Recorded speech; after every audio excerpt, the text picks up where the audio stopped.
to learn my own rules here. Microphones, yes. Welcome everyone to the meeting of the Climate Emergency Policy and Scrutiny Committee, 20th of July.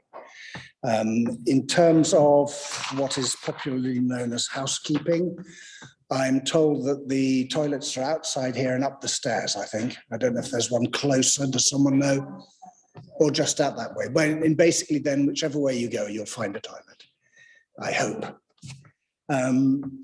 The next item is, oh yes, and I need to tell everyone, we've had a few technical problems. So if everyone can make sure that they switch their mic off when they've spoken. Otherwise the whole thing gets cluttered up with extra consonants and vowels and no one can hear anything. I think that's that. So declarations of interest.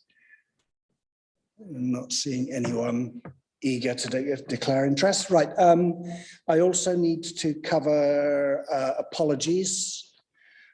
So Councillor Barnes has been replaced by Councillor Melly today. And I've learned that we've had an error here. So Councillor Heaton is not actually on this committee. It's Councillor Myers. But he also has sent his apologies. So that covers, I think, all the members who are and aren't here. Minutes before we go any further. So,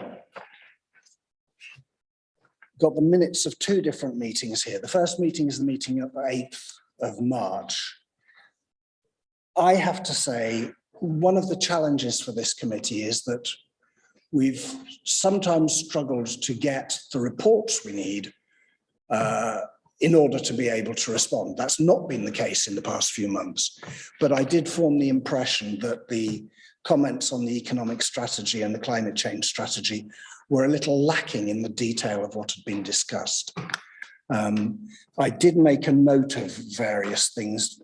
What I would like to do is to circulate that to the members afterwards and just get your confirmation as to whether you're happy for that amendment. It's basically the content of what we spoke about. So we spoke about a variety of issues, why there was nothing on low carbon leisure, the impact on small businesses, rising energy prices. I think it would be helpful for the minutes to properly reflect the discussion rather than simply say that we had a discussion. So with your permission, I won't sign that one right now. On the climate change strategy,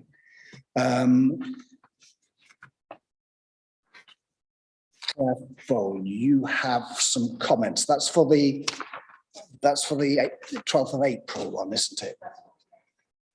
If you'd like to just let us see. Sure, thank you, Councillor. So on page 7, item 43, climate change strategy and update, the minute is recording what was actually said in the meeting. However, there's a factual point of inaccuracy to note. So it says that the officers confirmed that it would be full council and not the executive member for environment and climate change who would approve the final strategy. As a point of fact, and according to the Constitution, it's executive who are invited to approve the climate change strategy and whether to then recommend full council adopt it on behalf of the city. So it's a two-stage process, just to know that. And I had also welcome if anyone else has any comments, but I also noted that in that same paragraph 43, it said that the pathway was for the city to make a 54% reduction in carbon emissions. That actually refers to buildings, and there's a 71% reduction in carbon emissions required for transport and various other things. Is that correct, Troy? Well, the 54% was an average reduction across all sectors. So as it's written, based on 2019 baseline, that is accurate in the minutes. Yeah. Okay. Okay. Well, then, so for the second set of minutes, with the corrections that we've just had from Claire Fole, is everyone happy for me to sign that as a correct record? That's the meeting on the 12th of April. Okay.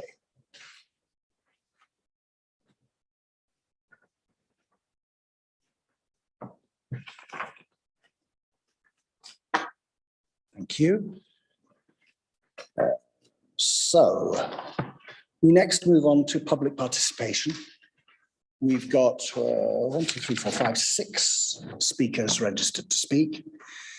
The first of whom is June Tranmer. You're familiar with the process, June. You've got 3 minutes. Nice to be back in the room. It's the first time, I think, isn't it? Right. I have no idea what I'm going to say because I didn't prepare anything. I am just basically going to witter about One Planet York and Indie York. As you know, I'm the chair of One Planet York. I am looking for a replacement because I'm really not giving it my best. And I know I could have done more in this last couple of years, but it's been tricky. So hopefully we will carry on and I will find someone ardent to take my place. But in the meantime, I'm also still on the steering committee of Indie York, and I've been discussing with them what businesses in Indie York. We're now 250 members, which is really great. And a lot of them are very concerned about the climate situation. But they've obviously the last couple of years been more worried about keeping their businesses alive. So it's been tricky, but with York Environment Week coming up, we've asked them on behalf of the York Environment Week committee if members would be willing to get a sticker on their door, which is what One Planet York was trying to do a while back, get some nice biodegradable stickers, obviously, to say that people pledged to be part of York Environment Week and have a basic questionnaire that people would have to pledge to, and then also further down the line, pledge to at least something in all of the 10 One Planet Living principles.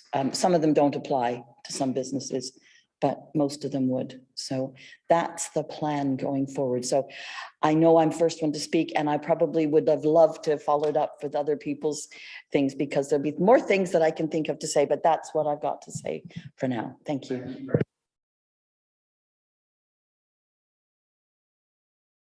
Since we're discussing business support later, I'm sure the comments you've made will be picked up. Our next speaker is Debbie Cobbett. I think you're on Zoom, Debbie, is that correct? Yes, hello. Can you hear me okay? We can indeed. Good. I thought you'd be able to see me as well, but it looks like that's not going to be possible. So I know I've got 3 minutes. Please don't count that bit. Somewhere or other, I picked up these 4 questions to ask about any policy these days. Does it keep us below 1.5 degrees? Does it allow us to thrive within planetary boundaries? Does it undo injustice, inequality, and power imbalances? And does it help build a society of care and repair where everyone has the right to a dignified life? I have to say, I'm not feeling terribly dignified. I'm feeling pretty woozy, actually, after the heat wave. And I loved 1976. It was nothing like this. This is horrible. And if anybody's not convinced of the urgency of all this, find the parliamentary briefing that was led by Sir Patrick Vallance just a week or so ago and watch it, because this isn't about politics. This is about science, and it's about all of our welfare and the welfare of the planet.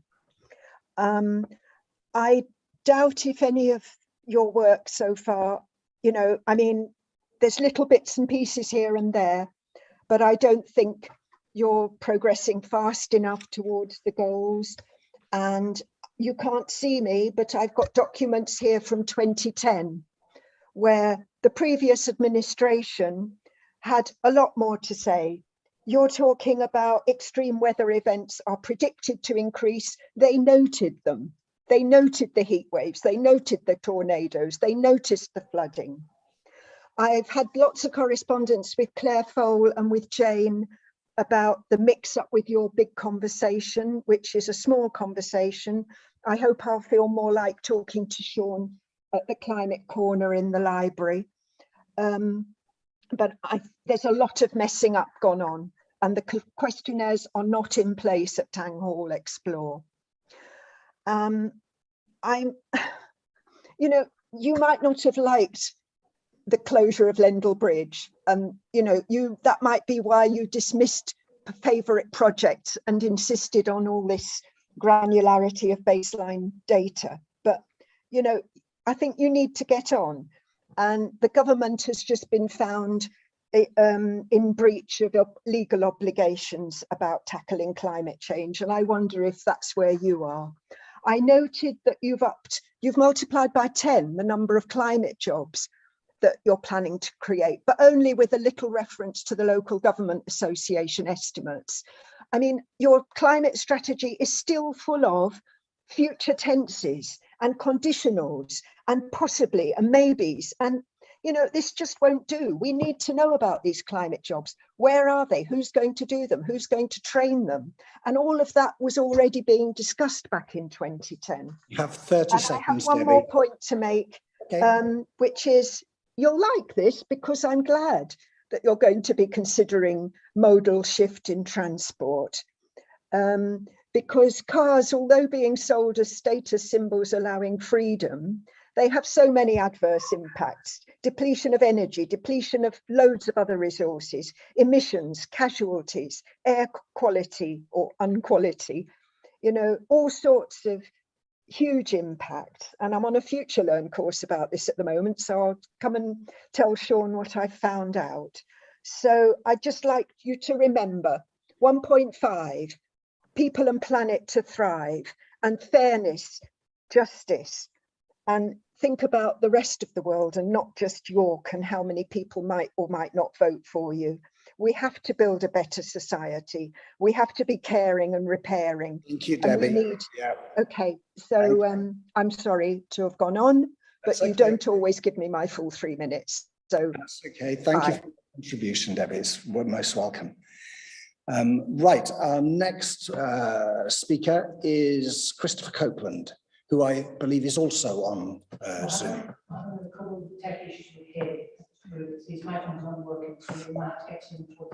Shall we move on then and to Flick Williams? Good afternoon. Hello, Flick, you've got 3 minutes. We're all ears. Once again, I've come to remind you of the implications for disabled people. Without an access officer, someone has to. It is my fear that the recent extreme climate event only adds to divisions as people post pictures of global heat maps on social media with strap lines like, "Let's just carry on arguing about parking, shall we?" For all the talk of carrots and sticks in this report, there is no recognition that many people will simply never be able to make modal shift away from the car as their only mode of local transport. So for them, there are only sticks. There is talk about the gentification of York, but having attended a presentation from one of their urban planners, his response to my question was, all disabled persons are exempt from all traffic reduction measures, so that is the part you are missing. Section 23, a recognition that sometimes blunt tools disproportionately negatively affect some groups. Road user charging impacts disabled people, the vast majority of whom are members of the economically poorest groups in society. So even where exempt from parking charges by being blue badge holders, ultra low emission zones and clear air zones are having a devastating impact on disabled people in other parts of the country. Unable to fund replacement vehicles and unable to shift to other modes of transport penalises them heavily with repeated fines. Sections 25 and 26 state that the following funded projects enable real changes in behaviours. You include 3 items with which I take issue. First, the removal of blue badge parking from the station gateway project reduces the opportunity for disabled people to make onward journeys by train. Castle Car Park is a battle for another day, but removing 31 blue badge spaces to be replaced by 11 where the Hilton Hotel currently enjoys loading and unloading is not a solution. Rumours that the mitigation for the closure may be a reduction of pedestrianised hours from 7 to 5 p.m. is frankly ridiculous. This is not access, nor does it reduce non-essential cars in the city centre. Pitting us against the business community will not work. Most worryingly, you then go on to cite city centre access management through policy and hostile vehicle measures. So there it is then, in black and white. What else is this other than an admission of using HVM as a tool for modal shift, directly discriminating against disabled people who have no other means to get there? Dishonest politics writ large, a shameless use of the threat of terrorism to achieve other ends. Climate action cannot come at the price of abandoning social justice. Thank you. Thank you very much. That was timed perfectly. I should have known. Our next, and of course we'll be considering that when we look at the whole modal shift report, Flick. Our next speaker, are we ready to go back to Christopher Copeland?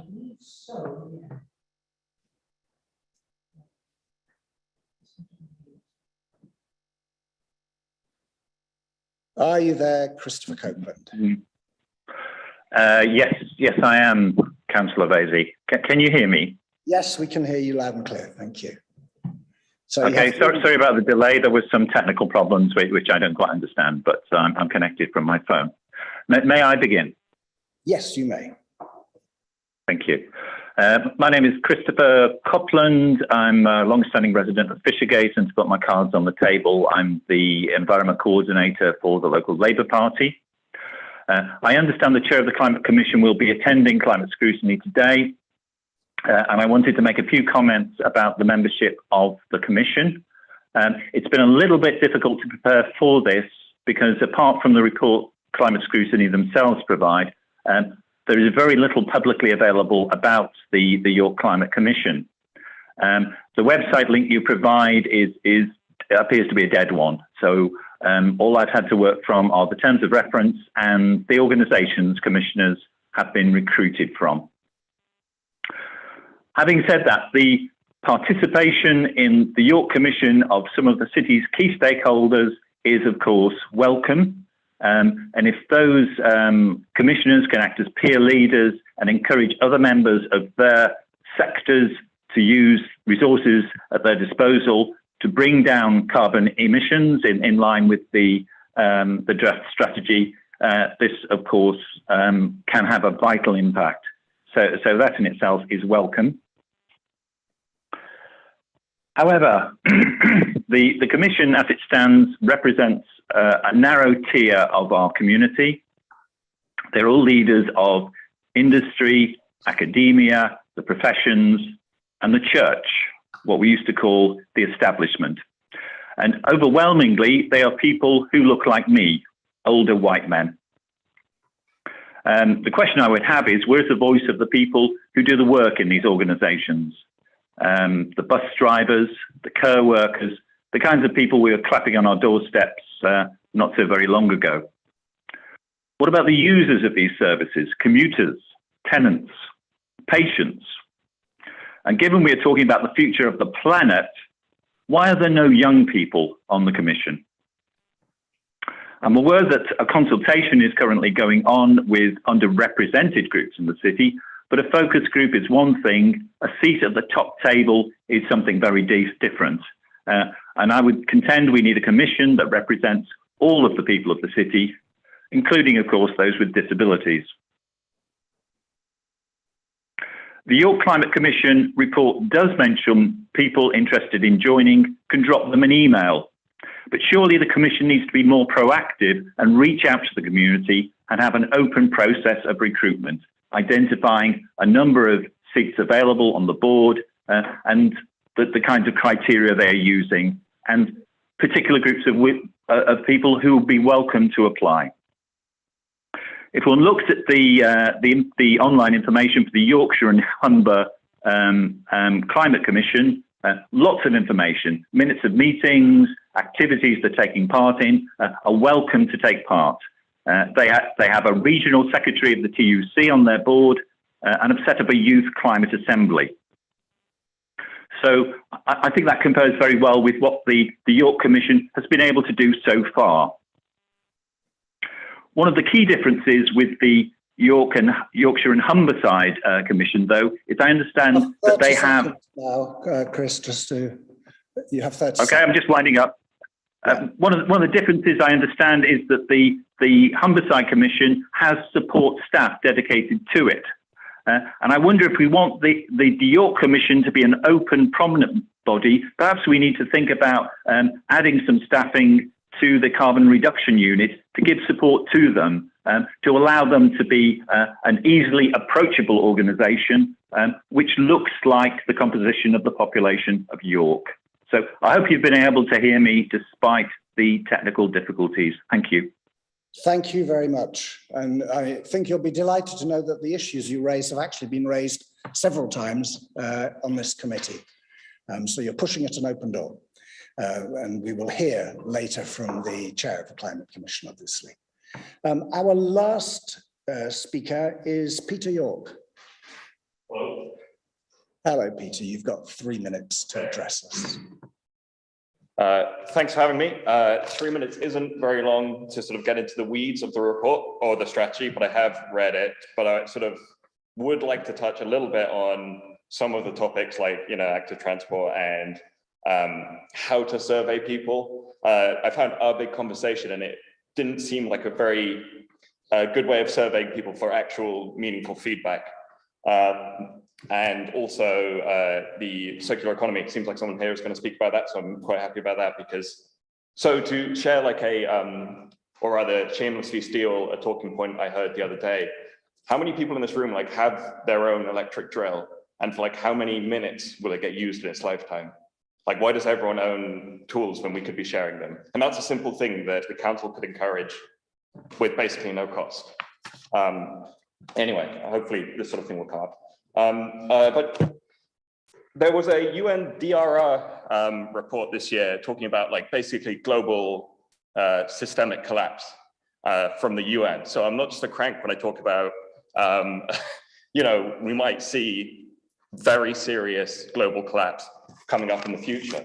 So, when we see like flooding in Northern Europe and the heat waves this year here in like the US and Canada, and we see all the wildfires in Australia, US, and now in France, where I've been on holiday loads of times to that area. It was pretty harrowing for me to see that. How has it been 3 years and we don't even have an action plan?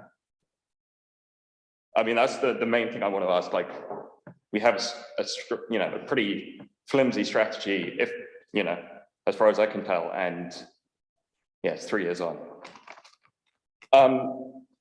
I also wanted to say that obviously this week we can notice climate change very personally. And to prove that I've done my homework, I've got a nice quote from the strategy report. If global average temperatures rise above 2 degrees above pre-industrial levels, the hottest summer day could be about 35.6 degrees centigrade, which, given the past 2 days we've had is, yeah. So anyway, where's the action plan? Thank you very much for that contribution, Peter. And again, I'm sure we will be reflecting on all of that in the course of the meeting. So that concludes our public speakers. As ever, a lot of intelligent contributions from a good cross-section of people in York. We will now move on to agenda item 4, which is the item on business support. I'm not quite sure who's presenting it. Are you? I'll introduce and then I'll hand over to Erin. And if you could all introduce yourselves and your role so that anyone who's watching this far away has a sense of who's speaking. Thank you. Sean Gibbons, Head of Carbon Reduction at City of York Council. This report provides an overview of the climate change related support available to businesses in York. There isn't a large industrial or manufacturing footprint in York, and these sectors contribute about 6% of our city's emissions. But businesses in York are adding to our emissions in other ways through their energy use, through their fleet operations, and through their supply chains. So supporting businesses to make positive changes in how they operate is an important consideration for achieving our climate change ambitions. Local support services include one-to-one advice provided by the council's economic growth team, and that covers skills development, employment opportunities, and traditional economic growth. But our team are also working to provide a comprehensive checklist on business sustainability that our advisors can take out with them when working with those businesses. The Environmental Sustainability Academy at York has recently launched the Sustainability Clinic. The clinic can provide expertise and capacity in the form of University of York undergraduates to solve real-world sustainability issues. A recent pilot that they ran saw undergraduates supporting local businesses to develop sustainability action plans, and any businesses interested in participating in future rounds can get in touch through the Sustainability Clinic website.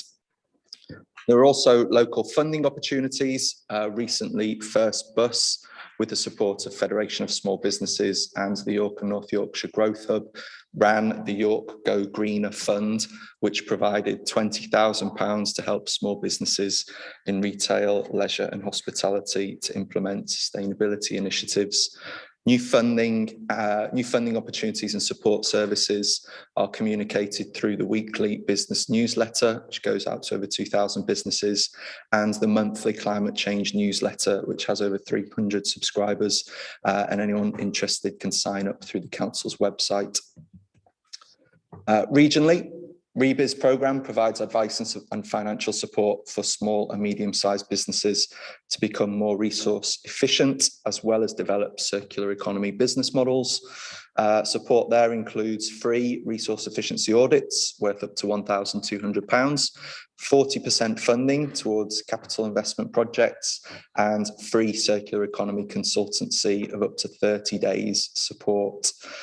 The York and North Yorkshire LEP has also recently launched their free net zero business toolkit, which Erin will be talking about shortly. And there are also national support services that York businesses can access, and they include the SME Climate Hub, which provides free practical resources specifically tailored to support SMEs on their net zero journey. Business in the Community, Ashton, the Energy Saving Trust, WRAP, and the Carbon Trust. I'm sure there are others out there, but that's just a sample of what's available. And for the rest of this agenda item, I'll let Erin talk about the LEP's Net Zero Business Toolkit. My name's Erin Wheeler, they, them. I'm the Circular Economy Officer for York and North Yorkshire LEP. So a large part of my work has been about how to engage businesses in sustainability and in the circular economy to help them realise what the opportunities are and how to get started, because I'm well aware it's a massive subject. It's really difficult to know where to begin on it, and that question is different for every business. So the question of how to create a universal toolkit for all the different types of businesses we have in York and North Yorkshire is tricky. We have come up with a two-stage toolkit. So the first stage is for businesses that are either really new to sustainability, maybe don't know where to start, or kind of want to get an overall idea of where they're sitting on the baseline, make sure they've got all the easy actions ticked off. So that offers 6 comprehensive guides breaking down the circular economy into 6 key benefits. So there's 1 guide per benefit. Those benefits are improving your efficiency, saving money on your waste, saving money on your energy, designing better products, improving your resilience, and being able to brand yourself as a green business and use it in your marketing. Alongside that, we have a checklist. Each of the guides has actions in it. The checklist pulls those actions out, and you can then tick off where you've done those actions, and then there's a box next to it as well for you to note down, okay, well, I've tried switching to a green tariff. My supplier's offered me this. I'm going to go with it as of next month or whatever. Just to help people track their progress, and they can come back to that every month or two and sort of update it.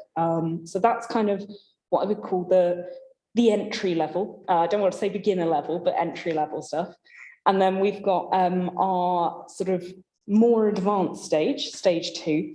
And that's for businesses that have completed stage 1, or maybe they already regard themselves as quite a green business. They've already done a lot of the basic actions, and they want to get a full view of what kind of impact they're having. So that is a full carbon footprinting analysis over scope 1, 2, and 3 emissions. That's both direct and indirect emissions. And if you're a manufacturer or a producer, so if you're a bakery or if you're a restaurant or if you're manufacturing sort of, I don't know, bike gears or whatever, it can also calculate the carbon emissions from those products as well. It puts it all down in kilograms of CO2, and it helps generate several different charts, several different graphs showing you where your hotspots are, where you're offsetting, for example, by employees traveling via active travel rather than traveling in private cars, and where you're potentially wasting a lot and you can pick things back up. There's then a secondary stage to the secondary stage where it takes you through a circular economy sort of prioritization exercise where you suggest your sector and it suggests ideas for what you could kind of do. So if you're a food business, it says, okay, well, maybe start designing things seasonally or check what you're wasting, that kind of thing. These are completely free to download.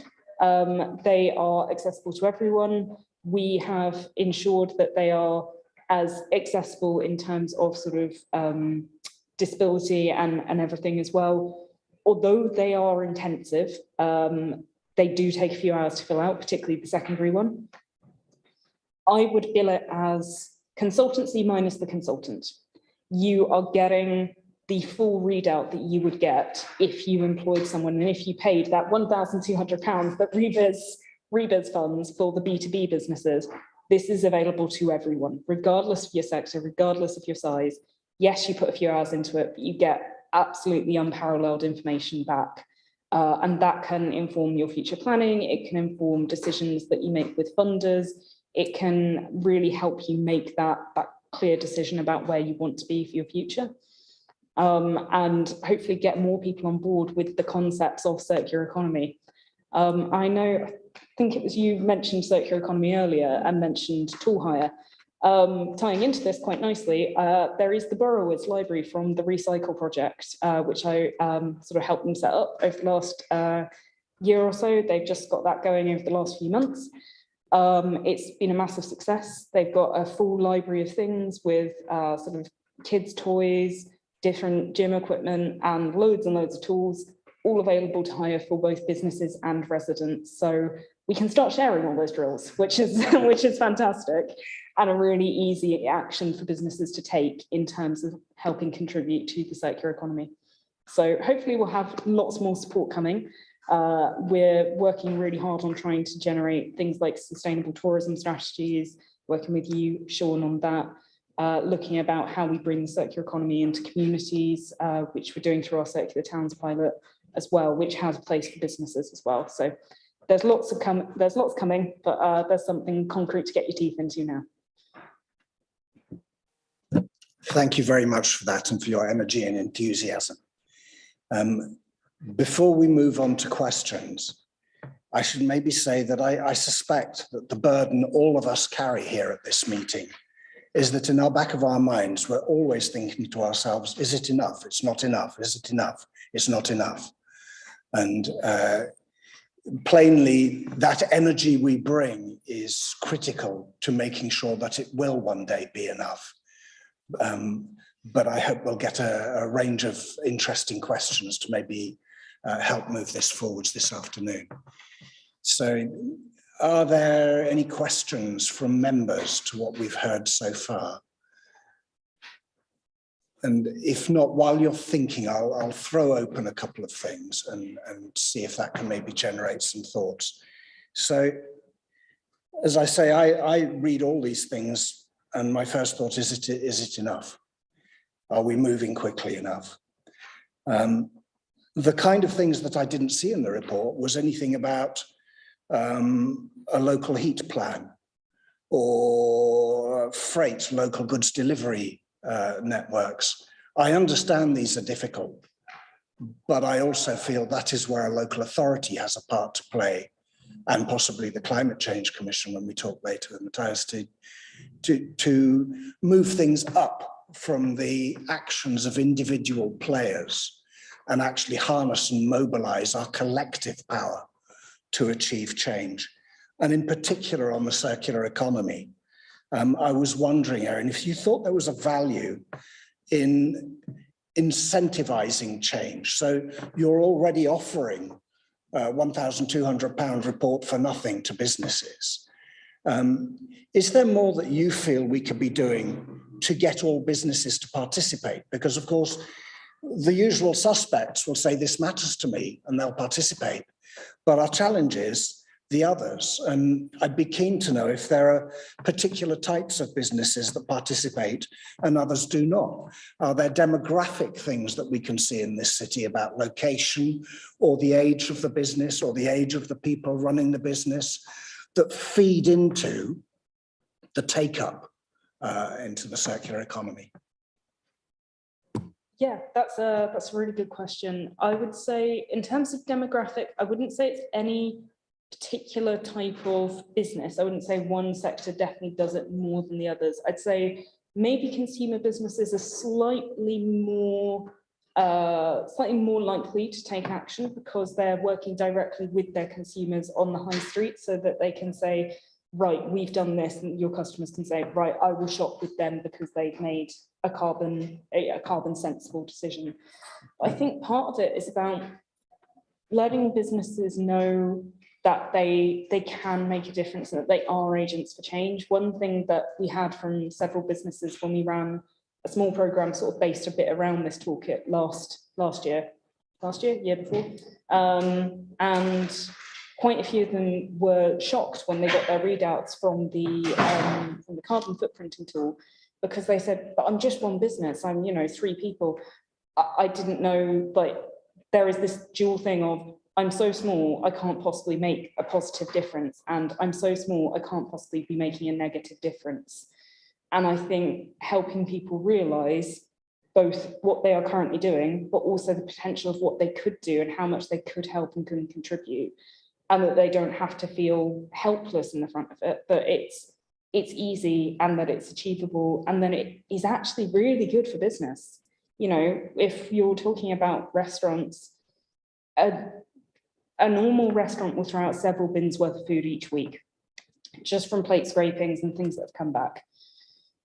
Every wheelie bin that they fill with food cost them as of 2 years ago, £371, just in terms of how much it costs to buy that food, how much it costs to have your chefs cook it, how much it costs in terms of energy. That has almost certainly gone up now. But if you can, as at that restaurant, take it down from even 5 wheelie bins to 2 wheelie bins of food that you're throwing out a week, that's a massive financial saving in your pocket. So it's not just good for the planet, it's also good for businesses. And I think that's something that needs to come across, is that it's not just what we need to do for the planet, there's incentives for everyone in doing this, and incentives for everyone having a useful planet as well. Thank you for that. And in relation to what you've just said there, do you think, I remember in 2014, I was involved in an Energy Cities promotion to the Rio conference, where they talked about making best use of energy and material flows by encouraging synergies between players and stakeholders and businesses. Do you think that the council and the local enterprise partnership have a part to play in getting all those businesses to talk with each other, or are you comfortable that they are now doing that so that waste from this company can become a useful product to another?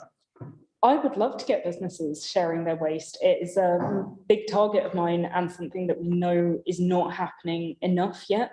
And a really great example that we had was we had 2 businesses on that program, one of whom was he was a furniture producer who produced his own fabric from scratch as well. And then we had a furniture repair guy, and we were like, perfect, you guys team up, you can help each other. And they really were quite hesitant about it because they were wary of stealing each other's custom. They couldn't see the collaboration opportunity.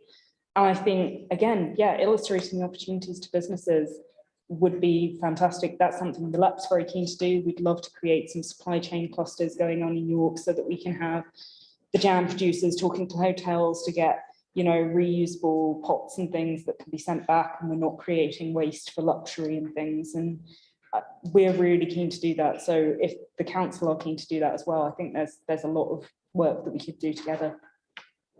Thank you. Yes, Sean.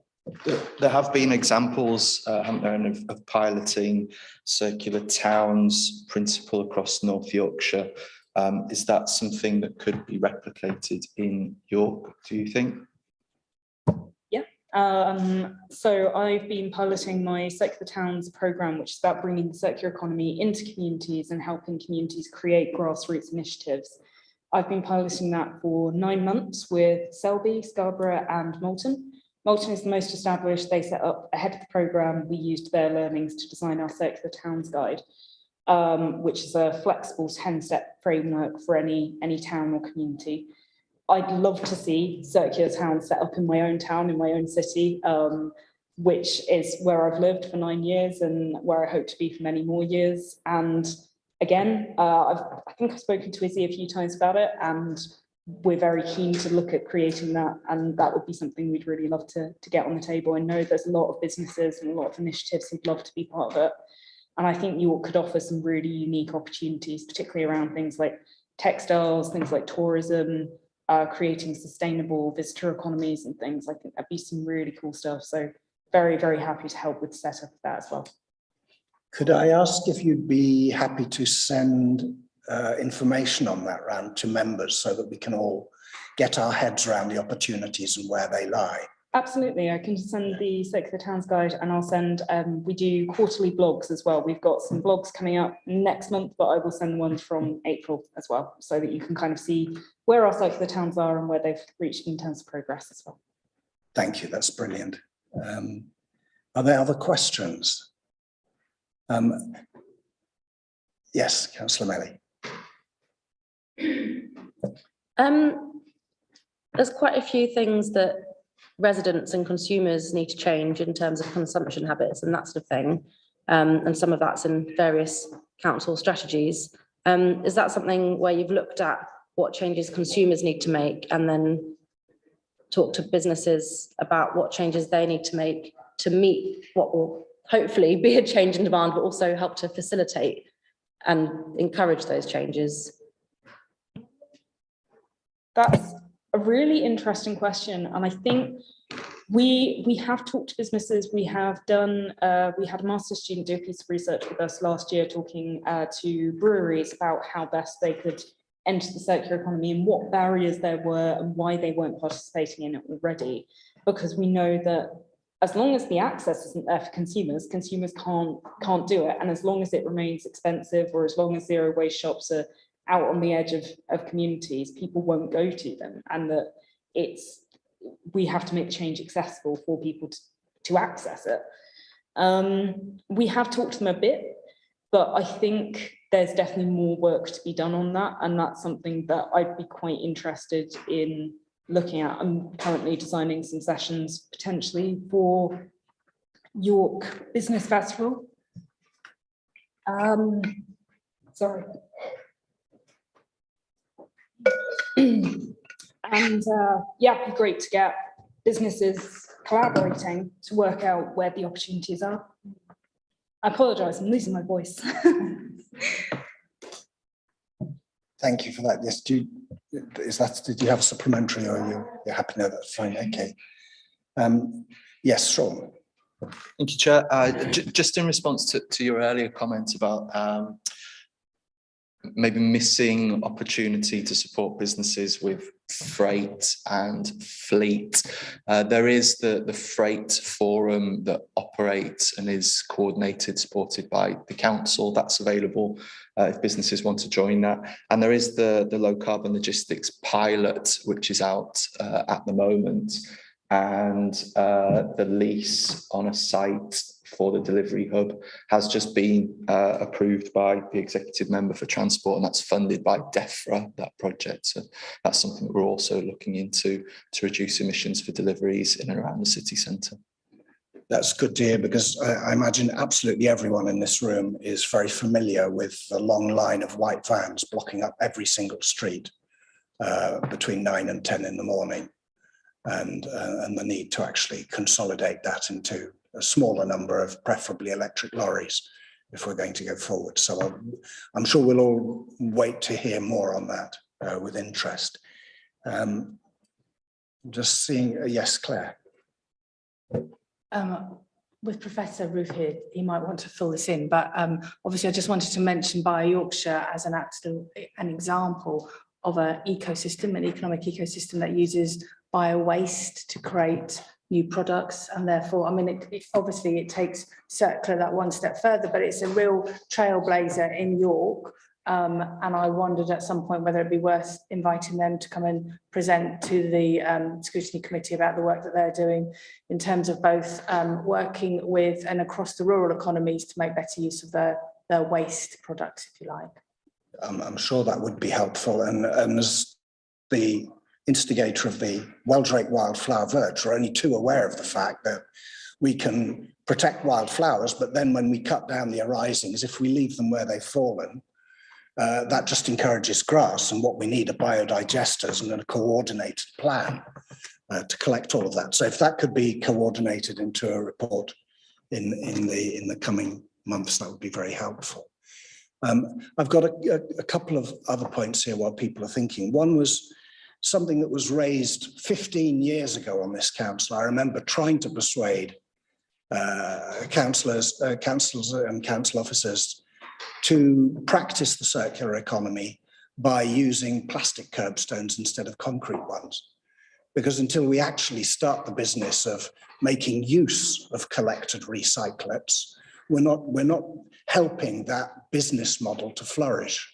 And I know that there are many reasons why plastic curbstones are a good thing beyond the simple economics and the use of a recycled product in terms of safety to the teams who lay the stones because they're lighter, and a whole host of other stuff. But so for me, there's this kind of, the circular economy is actually too often just the circular wave of ideas that come and go, and we're still waiting to see them be brought to life. On the other hand, I am pleased that in the past year we've created our first rubberized roads, which makes use of old shredded tires. So we do achieve a few things. I don't want this to be the chair's fan club, but if there are no more questions, I have one more item on my list, but first, Claire. I just wanted to invite Erin to just give the web address whilst you've got everybody sort of attention, yes, if that's possible.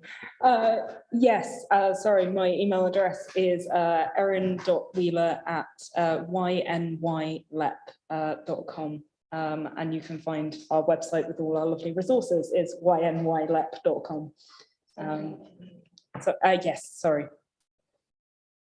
And hopefully you'll be able to circulate that to all of us Yeah, as well. Yeah, you're welcome to fill up my inbox with lovely ideas, and I'll get back to everyone in time. Fantastic. The last thing I've got down here, and I'm sorry I have to keep bringing these things up over and over again, but this one's cropped up so many times. This is about businesses. This is about business support.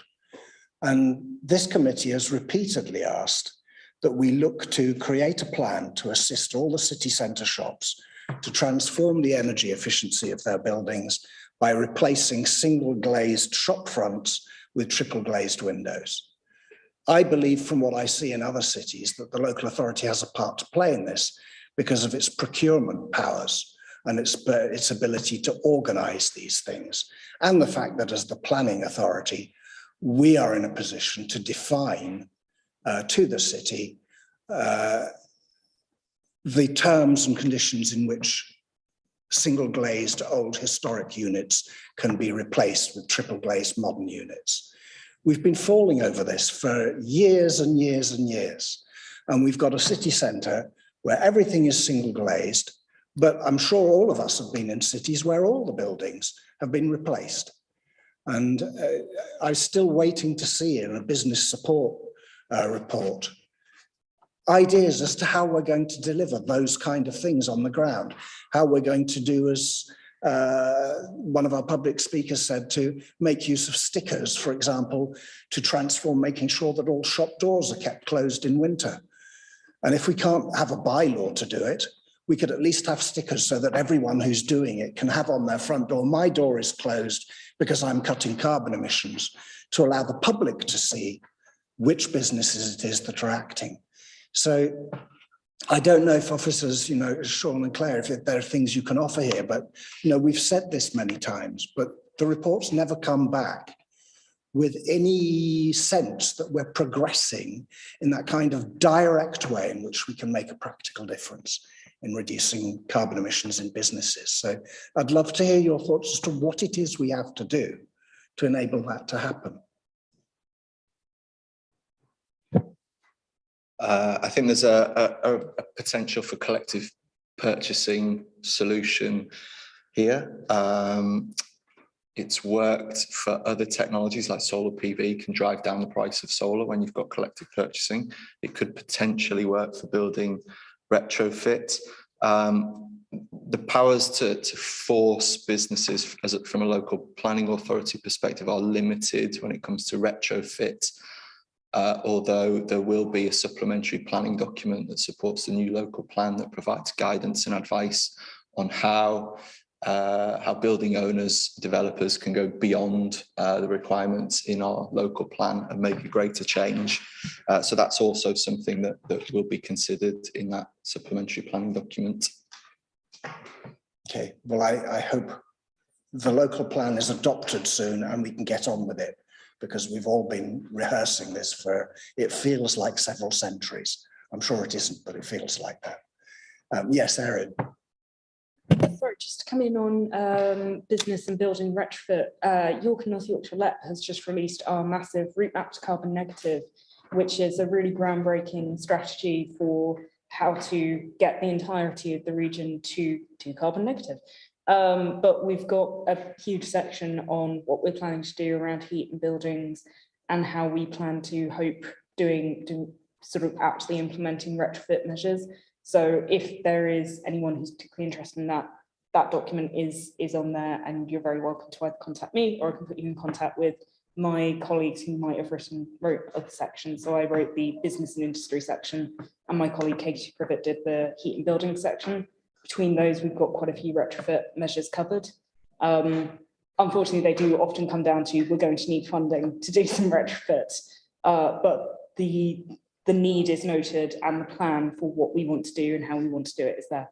And are you suggesting that maybe York could work with other local authorities through the LEP in order to achieve this? I think that would be a great thing to do. I think local authorities working together would be really powerful. But we're also asking our local authorities to actually like sign off and say that they will be part of the plan and to actually officially adopt that plan. I think Claire wants to come in. Thank you. Yeah, just to say, obviously we're in the process of negotiating a devolution deal. We're in the process of, you know, if that's approved and if that goes forward, that will lead to a mayoral combined authority, which will lead to potentially opportunities for additional investment into carbon action, particularly when the combined authority or the mayoral combined authority will be signing up to being a carbon negative region.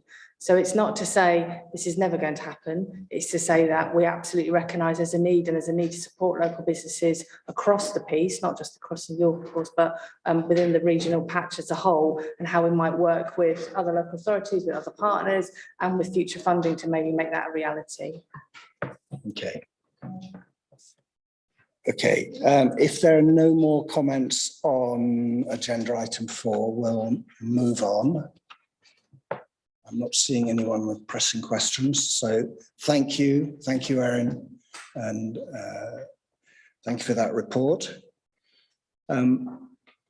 We are now moving on to agenda item 5, and we will be welcoming the chair of the Climate Commission, to the meeting, and if you'd like to introduce yourself and give us a sense of what you've been doing, it would be very helpful. I don't know if Sean wants to introduce. Well, I authored the report, so I'll just give a very quick introduction to the report and then hand over to Matthias, if that's okay, Chair. Yeah. So this is a quick one. This report provides background to the York Climate Commission, which was established in December 2020 in response to the Climate Emergency Declaration and a recommendation within the Net Zero Roadmap for York, produced by Leeds University. York Climate Commission is part of the National Place-Based Climate Action Network.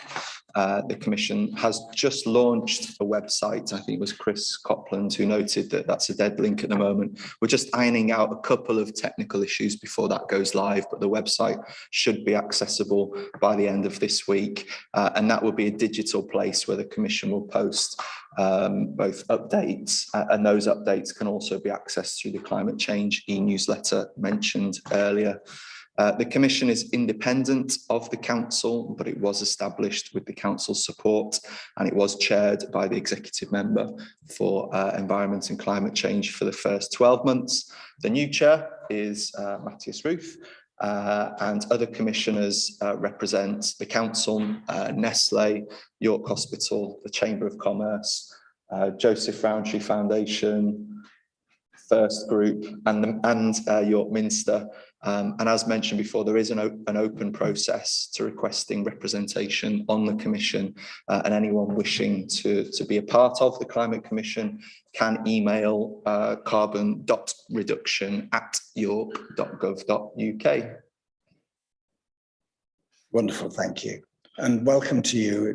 We've been looking forward to hearing from you. Is it important to do it now, Councillor Baker? Okay, and then I'll pass. Just very quickly, on the point about the email, are there plans to change that email address since the chair is no longer City of York Council representative?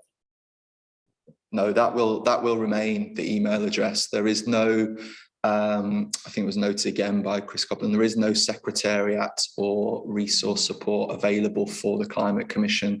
So the Council is filling in where it can to provide that functionality, but it is limited. Okay, thank you for that. Finally, sorry for the false starts. It would be really wonderful to get a sense from you of what the Commission's been doing and what you see going forwards. Wonderful. First of all, I want to thank you all for the opportunity to speak to the topic. And, you know, I also want to applaud all the speakers earlier. What's really clear from the comments that we've heard so far is that this needs to be a sort of an all hands on deck approach, right? All across society, businesses, private individuals, institutions like the university for which I work and many others need to come together and harness the creativity and the motivation that we see in the community. And, you know, if nothing else, the last few days have shown us yet again the urgency of action. Because of the complexity of the ecosystem from which these ideas and actions need to come is so large, there won't be ever one committee that can encapsulate all of them. And so a deliberate choice was made with the Climate Commission to function like a go-to place, sort of one that, you know, a group of individuals that represent institutions that have a significant stake in this and have a significant power in moving the needle on some of these issues. I'll only speak for the university because that's, you know, where my day job lies, but the same could be said probably by, or similar things could be said by other members of the committee. As a university, we recognize the importance of this all. We have a few levers at our disposal. These are the students, for example, that are coming together under the auspices of the Environmental Sustainability Academy. Those are the research projects and programs around partnerships that are encapsulated in Bio Yorkshire. This is the Biological Resources Development Corporation that we've created as a subsidiary of the university. There are lots of different things that we are doing and can be doing, and we want to deploy them within the city and for the benefit of the city and, you know, humanity more broadly.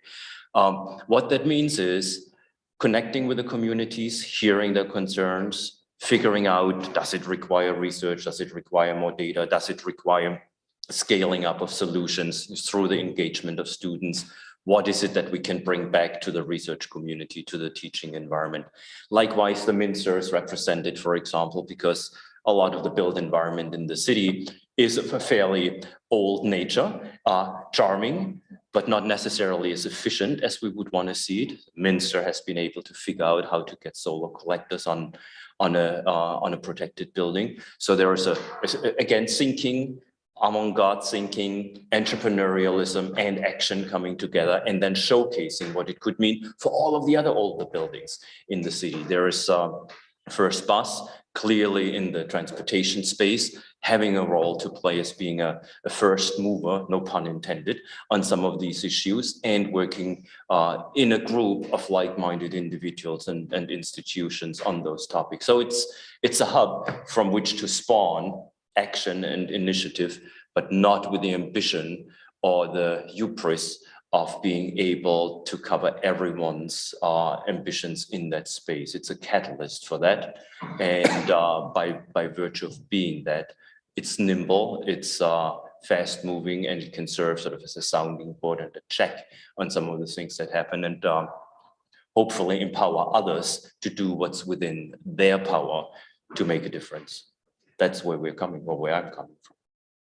That's wonderful. Thank you very much for that expression of what you're about.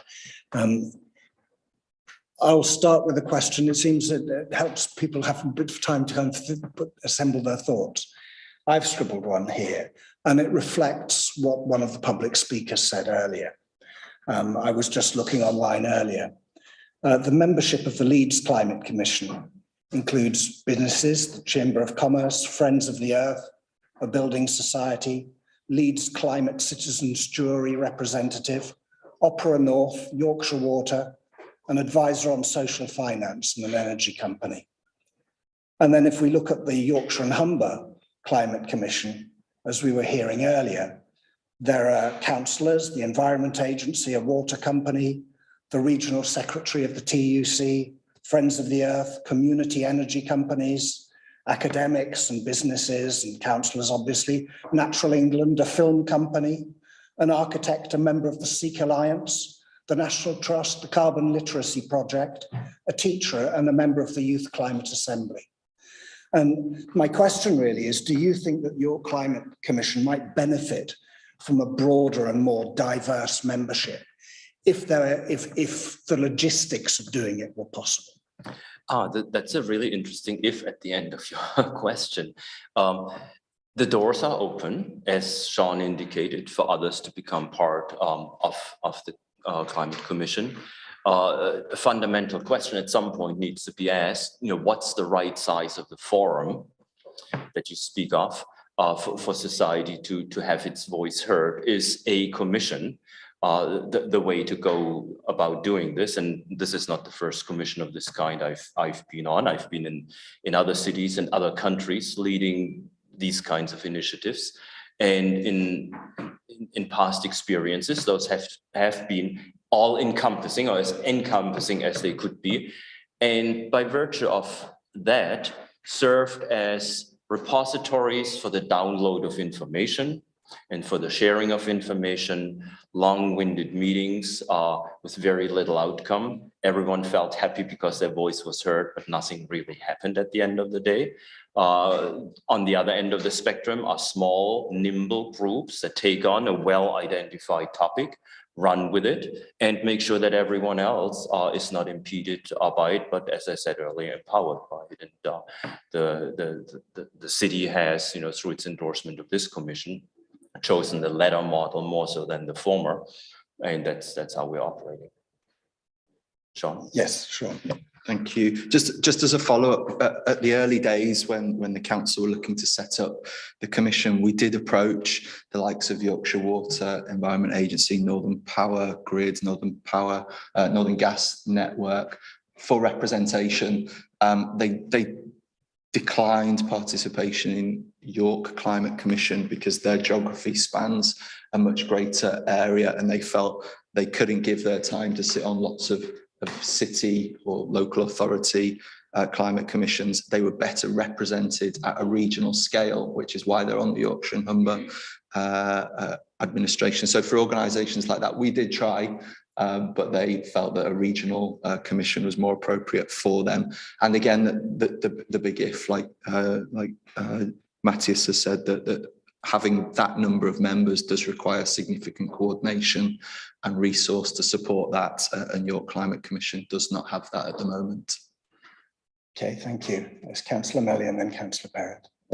Thank you. I haven't been on this committee for a few months. When I was on the committee, quite a few times we asked whether the list could be shared with us, please, of who was approached when the commission was being set up. When we were looking at the terms of reference for the commission, that was one thing that we said, was that whoever is on it representing these kind of anchor institutions needs to not just be there to turn up, or someone who maybe doesn't have much influence. It needs to be somebody quite senior in the organisation who is fully committed to it and will actually be taking action and has those kind of levers within the organisations. And then another thing we talked about more recently was the role of trade unions, because obviously we've got quite a big, on the commission, there's quite a big range of the different kind of key industries represented in terms of universities, housing, healthcare, that sort of thing. But obviously trade unions also represent not only large workplaces, but entire industries. And so I think we maybe discussed, but didn't come to a conclusion of whether it'd be appropriate for trade unions to be on there. I was just wondering if that has been looked at since then, the role that trade unions can play. Not that I'm aware of, but it's definitely something worth looking into. Yes, sorry, I was just wondering, it's on the list of the membership of the commission, it says Nestle TBC. Do you know why that is? Because, yeah, as I said, having an actual committed representative from each organisation was something that we felt was important. So do you know why there isn't one from? Yes, Nestle's representative recently left the organisation. Was the job title was someone suitably senior within the organisation. They have since left, so we are actively looking for their replacement. But as you mentioned, we want to get the right person. So we have tried a couple of different avenues and haven't quite got to that right person yet. But I think it is important that Nestle are represented. One of, if not the biggest business that operates in the city, contributing emissions to York. So we are trying to find out who that new person will be. If that takes a long time, is that the sort of thing where maybe in the interim or long term, it's kind of thing where trade union representation might work? Like, that's an example of a workplace that is quite well unionised, isn't it? And where a trade union might be a body that has a certain amount of power and influence. I don't know if they are or not, but I can look into it. It's certainly the case that all the major unions have their own climate change policy, their own agenda as to how they see climate change interacting with employment rights and employment and everything else. So it's not as if you're going to a group of people who don't really consider climate change on a daily basis, if that makes sense. Councillor Perrett. Thank you, Chair. I was going to raise some of the similar things that were raised by the public speaker around, again, having that trade union representation, about having a resident voice as part of the commission. I know it's come up and we have discussed it a lot. So what I'm hearing today is it's not necessarily the appropriate forum for that, but then I think we definitely need to set something else up then, don't we? Because we're missing out on some key voices here that aren't feeding into this process, and whether or not it is another group that then gets to sit and put forth that sort of resident opinion, including younger people, all the sort of different interest groups, you know, people who are working in industries affected, people who are sort of caring, you know, people with disabilities who are going to struggle with whatever schemes we're coming up with.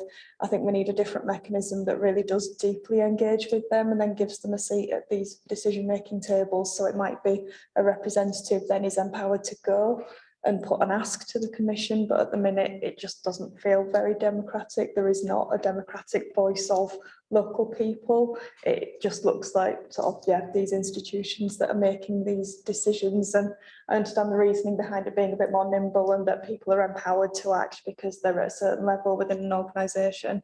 But I do feel a little bit nervous that we're missing out on sort of getting that feedback because people are making decisions about us, not necessarily with local residents in the room. Thank you. It might make, before inviting you, Sean and Matthias, to respond to that, it'd be helpful to say that when this climate committee started in 2019, we had a representative of the Youth Action for Climate on this committee, attending all the meetings. And you could argue that there are, in inverted commas, grown-ups in the room who'll say, well, what's the point of that? They're not going to contribute, they're not going to help. I think it actually changes the way the discourse takes place around the table, because the people who are going to be there when the older ones around us are all dead and gone, if we're honest, they're there, where they are witnesses to what we do and do not deliver, what Obama calls the urgency of now. And I think in this committee, there was a tangible impact of having a member of the Youth Action on Climate around the table, hearing what we were discussing, seeing how we were doing it, and being a witness to what was happening. So I'd really, we've heard that it's an issue of resources, Matthias. So I'd really like to get a sense of whether, if that resource issue were resolved, if, for example, there were crowdfunding in this city to make sure there was a permanent member of staff to handle the secretarial duties of the Climate Commission, that might then, to you, free the thing up to say, well, yes, I mean, it's not really about the water board for me. It's about the fact that in Yorkshire and Humber, they've got a film company, the Youth Climate Assembly, an architect, a teacher, Friends of the Earth. It's all those, it's voluntary organizations as well, that I think they would benefit from hearing the discussion around the table. And I think that the big, powerful companies in our city and big institutions would also benefit from hearing those voices. So I'd just like to have a sense from you, if there wasn't a resource problem, if we could resolve that, if we could crowdfund it or whatever, would you welcome those voices in the Commission? I welcome hearing the voices that are out there on that topic. The question I have is, what's the right design? You know, what's the form that needs to follow the function? If the goal is information sharing, if the goal is airing of perspectives, if the goal is mutual learning, then it requires a particular kind of forum in which that happens. If the goal is to get a few of the key players in the city to collaborate with each other and function as catalysts, then it requires a somewhat different approach. They are not mutually exclusive. I just would wonder whether the setup that was designed for this climate commission is the appropriate one to get the entire community under it. Thank you. Councillor Baker. Thank you. Thank you, Chair. Is it not the case that with the current setup, it ideally should work that because the council is underway with its public engagement, of which the public speaker said that she didn't think it was such a big conversation as it should be. But anyway, it's called the big conversation. That kind of your first aim that you explained is currently being done through that mechanism, and it's therefore the responsibility of obviously the council representatives on the commission to make sure that those voices and all of that work is fundamental to passed on, for want of a better word, to all the other members in a regular forum of information sharing, and then embedded in the way that you make decisions or plans. I hope that that's currently the way that it is, but my other suggestion perhaps to you specifically is that could you find a way of accepting an application from a group of students, for example. I'm sure, hopefully there have been some young people or youth groups apply to be a member of the commission, and I don't know what the response would be, but obviously through the university, there's an opportunity there, I would hope, to at least invite youth associate members along at an appropriate moment.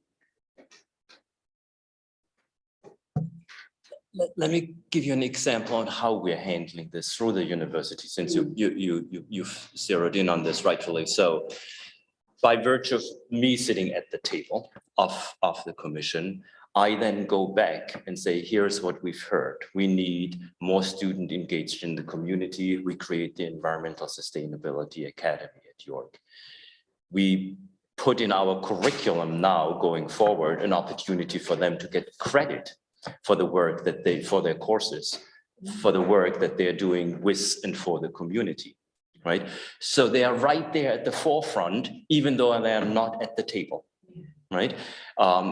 As part of my role at the university, I'm chairing the sustainability committee for the university as a whole. That involves everything from procurement to arrangements around travel policies, to our curriculum itself, to lab spaces we use, to the research that we conduct, to the international partnerships and industrial partnerships that we nurture, and so on.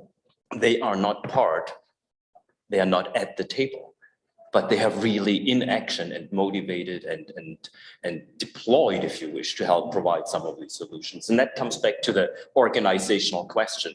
Do they all need to be at the table, or can we find a more nimble approach to bring them to those places where their expertise and where their motivation is most needed?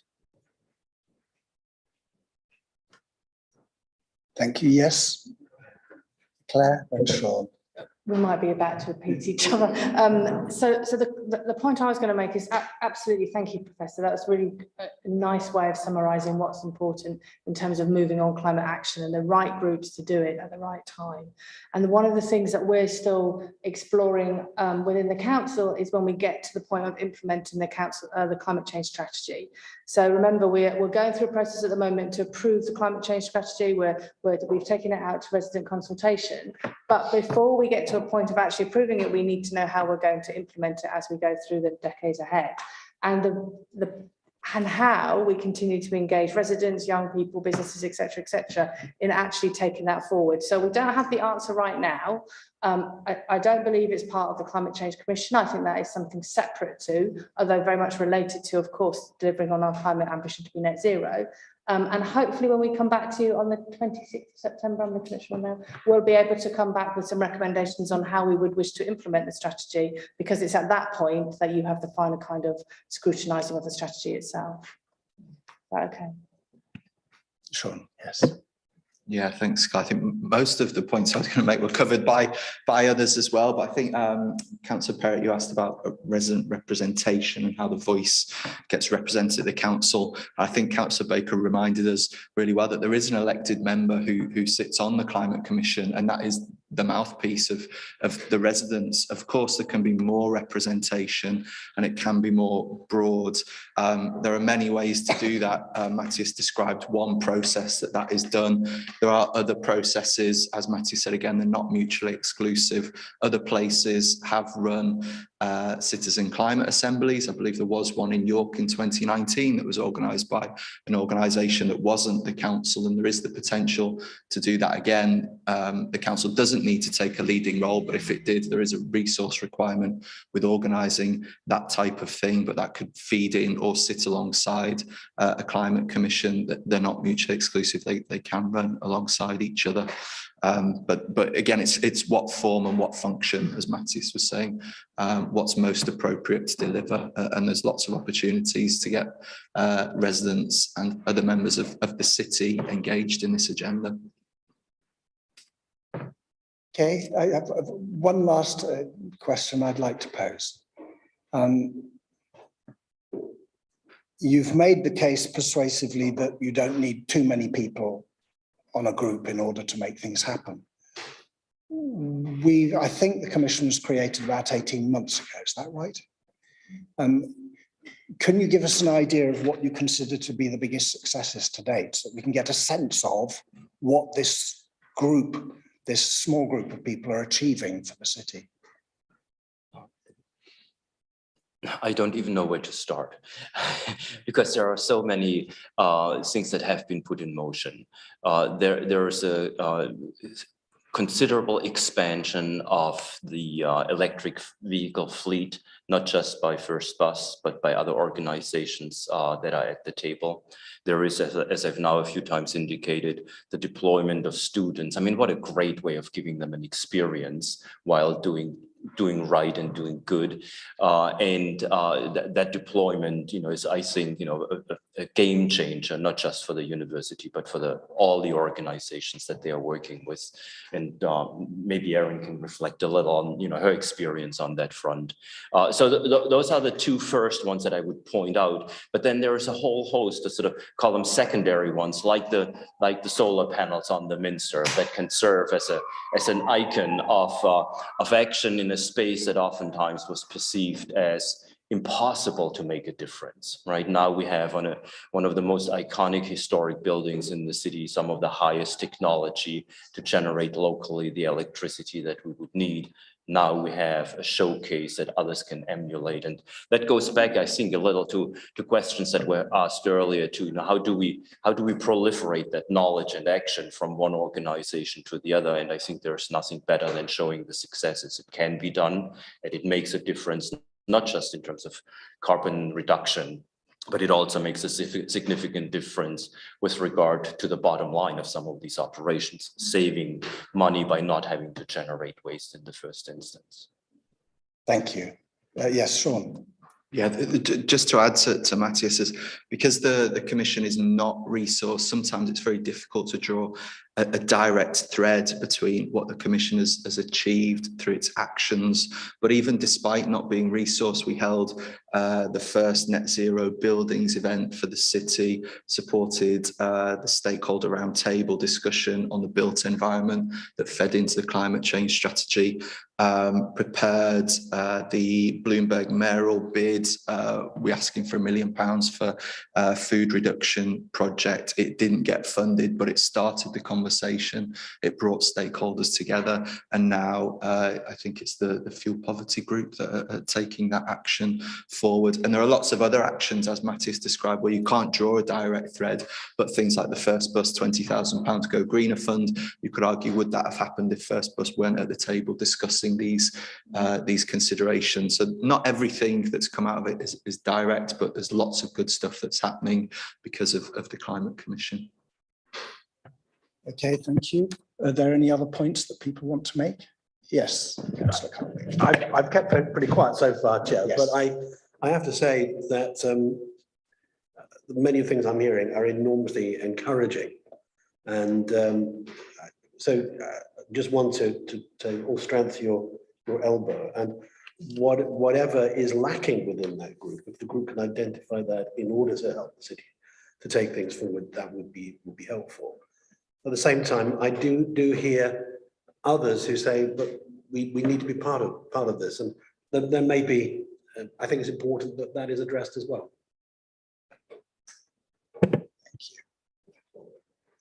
you. In which case, I think we'll move on to our next agenda item. Thank you for coming, Matthias, much appreciated. Yes.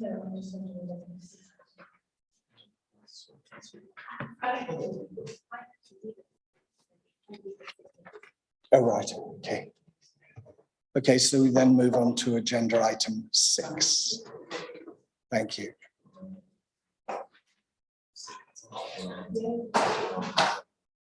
I am wondering if there was an implication section of his report.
Thank you. And I do understand the heat and the emotions of all of this. I do understand it. Thank you. So we now move on to agenda item 6. Okay, thank you, Chair. So I'm James Gilchrist, I'm the Director for Transport, Environment and Planning. And I'll hand over to Michael in just a second. But before I do, just to put the paper in some context. So this is a thought piece on modal shift in terms of transport. So how you achieve transport modal shift. And it was asked for by this committee. So it's not a conclusion, it's a thought piece to kick off a potential piece of work if that's where you want to go. So I think first of all, I draw your attention to paragraph 4. And I think some of the narrative sometimes is quite narrow in that it talks about modal shift as in people have a single mode, whereas actually the vast majority of people are multimodal, and therefore modal shift is about the choices people make rather than anything else. So in terms of achieving modal shift, it's really important about helping people with the choices they make about the mode they're going to use for that journey they're considering. But particularly in York, in a heritage constrained environment, it's not always possible to build infrastructure that accommodates all modes. So on that basis, difficult choices have to be made. And that's why at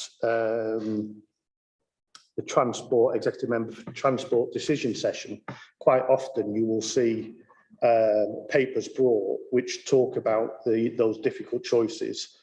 So for instance, achieving a fully compliant cycle route on Tadcaster Road was challenging because we needed to also make sure that we could accommodate bus transport, for instance. So it's making those difficult decisions and sometimes looking at where are the pinch points in a mode that might be the decision breaker for someone and can we deal with those rather than going, we can achieve a full solution here. Because whilst that is often great to achieve, it's often at the expense of another mode, which can cause negative impacts. So, Michael, do you want to sort of go through the paper in a bit more detail? Hello, I'm Michael Howard. I'm the interim head of sustainable transport at the City of York Council. Just put this paper together, as James says, it's more of a discussion piece rather than and pointing towards further work rather than actually setting a sort of one series of recommendations. I think it's really important that we set the sort of scene of where we're at. York does have a really good history of investing in sustainable modes, probably over the last 40 years. And over that time, the population has increased. But in looking at some of the more recent traffic surveys and some of the key city centre routes, taking out the sort of COVID effect, you can see a sort of trend that traffic is reducing on the city centre bridges. So we'll sort of look at it in that sort of overall context. And there have been some sort of recent surveys, and we've picked up on those in the report. First undertook some surveys quite recently relating to the way people make choices. I'm not saying that that's a very scientific survey. It's a survey that first took, it's quite a recent survey that we've got results from. And I think it just sets out a very wide range of factors that people think about when they're making choices. And I think that's going to be very important things to bear in mind, that people do make choices based on a huge range of factors. And one of the things we need to make sure as we look at how we make that modal shift happen is how we influence those changes, because not everyone is in the same starting point at all. You know, a lot of people are very bought into modal shift. They recognise climate change and they recognise what is happening and they can make a direct influence on it. But I think we also need to recognise there are others who are not really understanding it, who are almost in denial about it.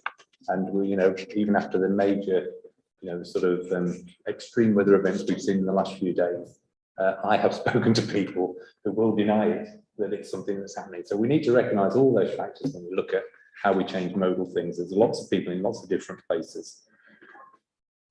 Now, you know, as an authority, we've got lots of tools available for us to use in terms of policy, sort of infrastructure investment and how we encourage people to make change, and how we communicate things around change. And I think messaging is really something that's very important and something we would need to think about going forward.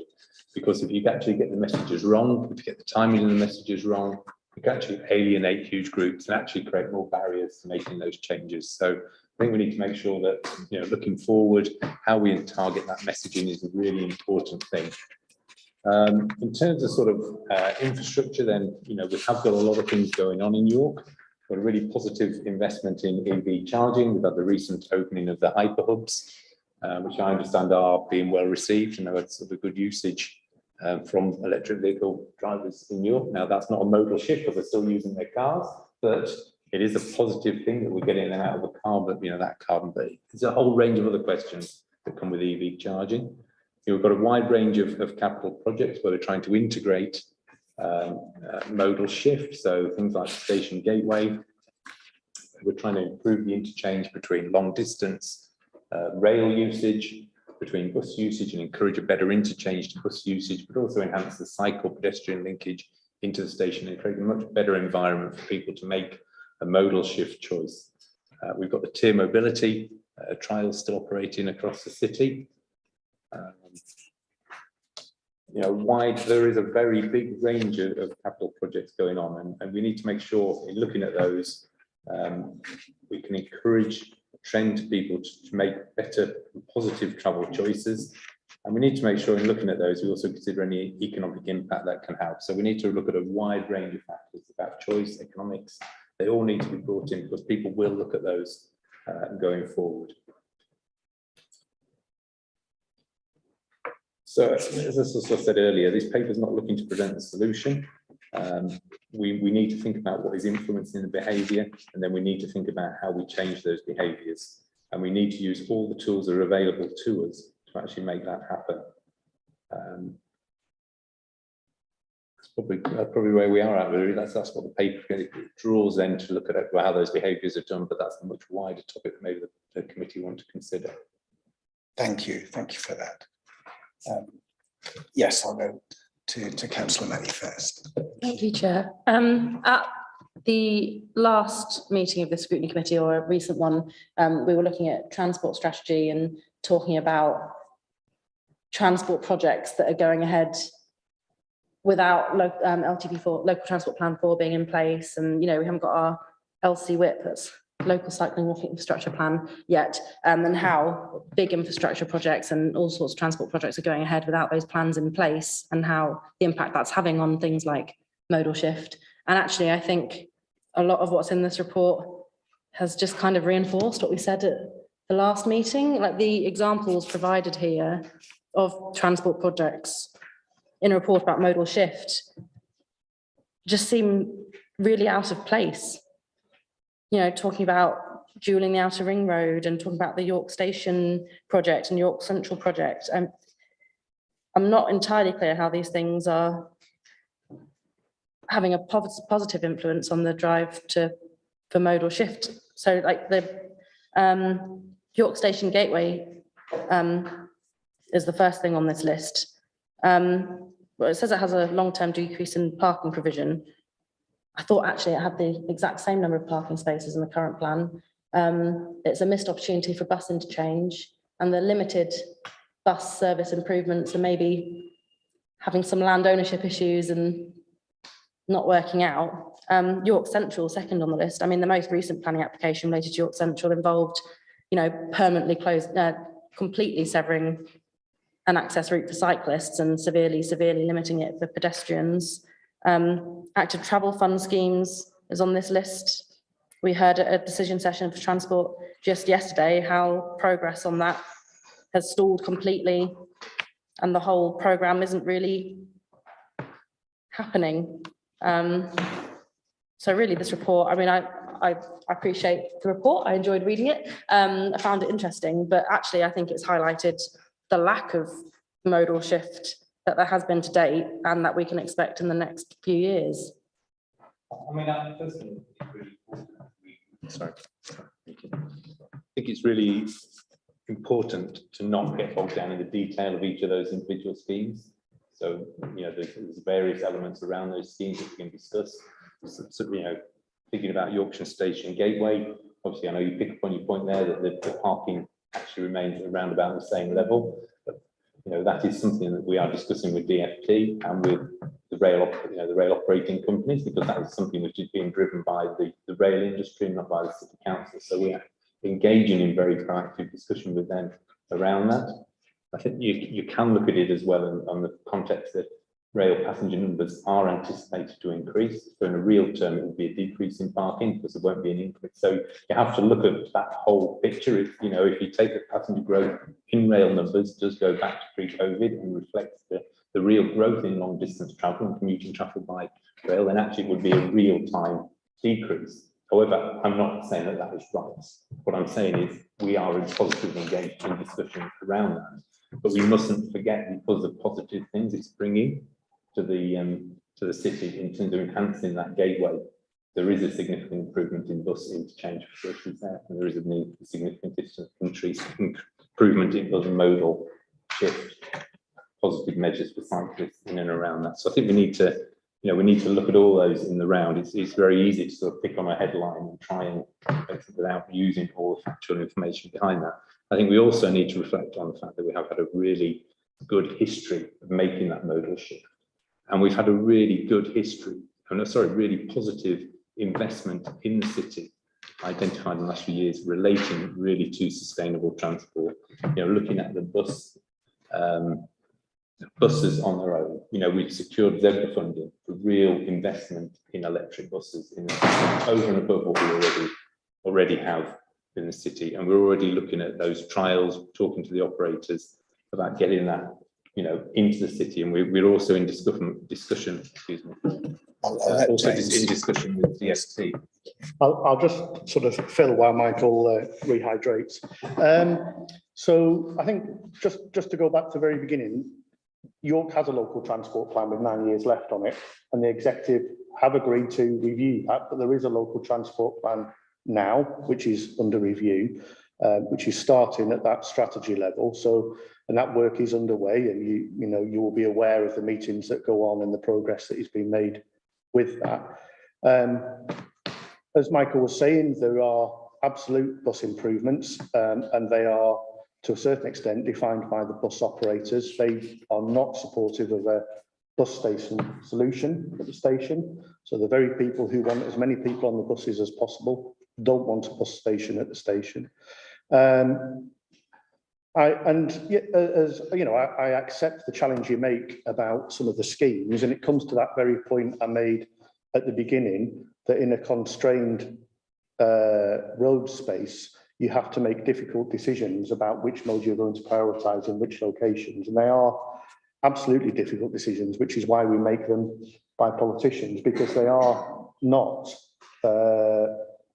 easy policy-driven decisions. They are decisions to, do you start at the bottom of the transport hierarchy and go getting someone out of the car into a bus is good, we will prioritise the bus on this route, or do you go, actually, I want to prioritise cyclists on this route, or pedestrians at the top of our hierarchy? Should we be widening all our footways into the city centre? So those choices aren't easily made, which is why I said at the beginning, you have to look at what the restriction points are. And not all the projects in the city are about modal shift either. So, drawing some parallels to projects that aren't about modal shift. But they are listed in this report, which is specifically about modal shift. Yes, and as I say, the non-car mode in York Central is an important part of York Central. I accept there are other challenges about that development, but there are elements of it which are absolutely positive. Well, I mean, the York Central development includes a new multi-storey car park and closing the only direct, safe, always available access for pedestrians and cyclists. But yeah, there are a couple of other things. So you mentioned the Zebra funding for electric buses, which is excellent. Really glad we've got the Zebra funding and that we'll be having all electric buses. Is there any evidence about how that affects modal shift? Does that encourage people to take the bus? Because that's the real thing, isn't it? Like, regardless of how the bus is powered, whether it's electric or diesel or whatever, it's how many cars that take off the road. I'll go first. I think if you look at para 12 and the work first have done about why people are using park and ride sites, the service hasn't changed between 2018 and 2022 significantly, apart from it's no electric bus service. And, you know, the frequency of the service, those sorts of things, we're still in the same contract period. So what has driven that change that you're seeing in those figures there, I think is interesting. Not the change, what has driven those, I think is a really interesting thing. They're a fantastic set of figures, what's changed? Now, partly that, I'm not sure if it's all about electric, by the way, partly that will be about the world changing, people's perspectives changing, people recognising climate change and cost of living, all sorts of things could be impacting on that change. But that they are significant differences in numbers. And one of the things that has changed is that Park and Ride are on new buses and new electric buses in the main. And I think the quality of that experience has changed so much that I think that is what's changing some of those results. Michael, I didn't really want to. Yeah, I was just going to pick up, you know, we have been really successful. We have secured the Zebra funding. We've also got the indicative BSIP funding, the Bus Service Improvement Plan funding, which again makes another step change for us to bring further bus enhancement to really bring those numbers. But we've only secured that money against really stiff competition because York has a really good track record of delivering. You know, we have made these changes over 4 years and we have been able to deliver. And, you know, it's been recognised by the DfT and the Treasury that we can deliver. And therefore, that's why we have been allocated some funding over and above other local authorities. What now is the key is to make sure we make that change happen. And that brings us really to the start of the whole paper is how do we make sure, having made that investment, and we, as James rightly said, you know, by having a really good fleet and having an electric fleet of buses, that does seem to encourage people to make that choice. Because, you know, but there are so many factors in play here that, you know, it's all around how we make those, because people just make a choice every time they come out the door, and they make it because it's just, you know, it's what they do all the time, it's just habit, or they make it because it's an economic choice, or it's an environmental choice, or it's a convenience choice. There are so many factors in play there. There's so many pieces of work that we can do to really look at how that happens and how we can make sure the investment that we're making in infrastructure. And I pick up your point, you know, there are points in there about some of those things. Yeah, okay, I'll take every point. I'm always happy to talk about them and discuss them. But it's how we take advantage of the investment that we've got, just about whatever scheme it is. Because schemes do need to deliver different things. And you know, how we get the investment that they bring into transport and make it a city that can really be stand out as a pinnacle, you know, for showing that. And that is something we've also been talking to the DfT around recently, is really how we can use York as a showcase for some of these investments that we're having. And the DfT are really interested in how we can do that. And so how we can bring modal shift in to make that happen is going to be absolutely key to show how we can, you know, get further funding into the future. I'd like to move things along. Thank you for that now. I've listened to all of this with interest, and it is perfectly true that this is a different kind of report. The language in it is different to what we usually see, and it does engage with ideas. But I have a few points to make. At the heart of this, modal shift isn't about liking or not liking cars. The whole point of this, I put it to you, is that we're trying to tackle carbon emissions. And we've got an emerging climate change strategy that is going to commit us to reducing emissions by 71% by 2030.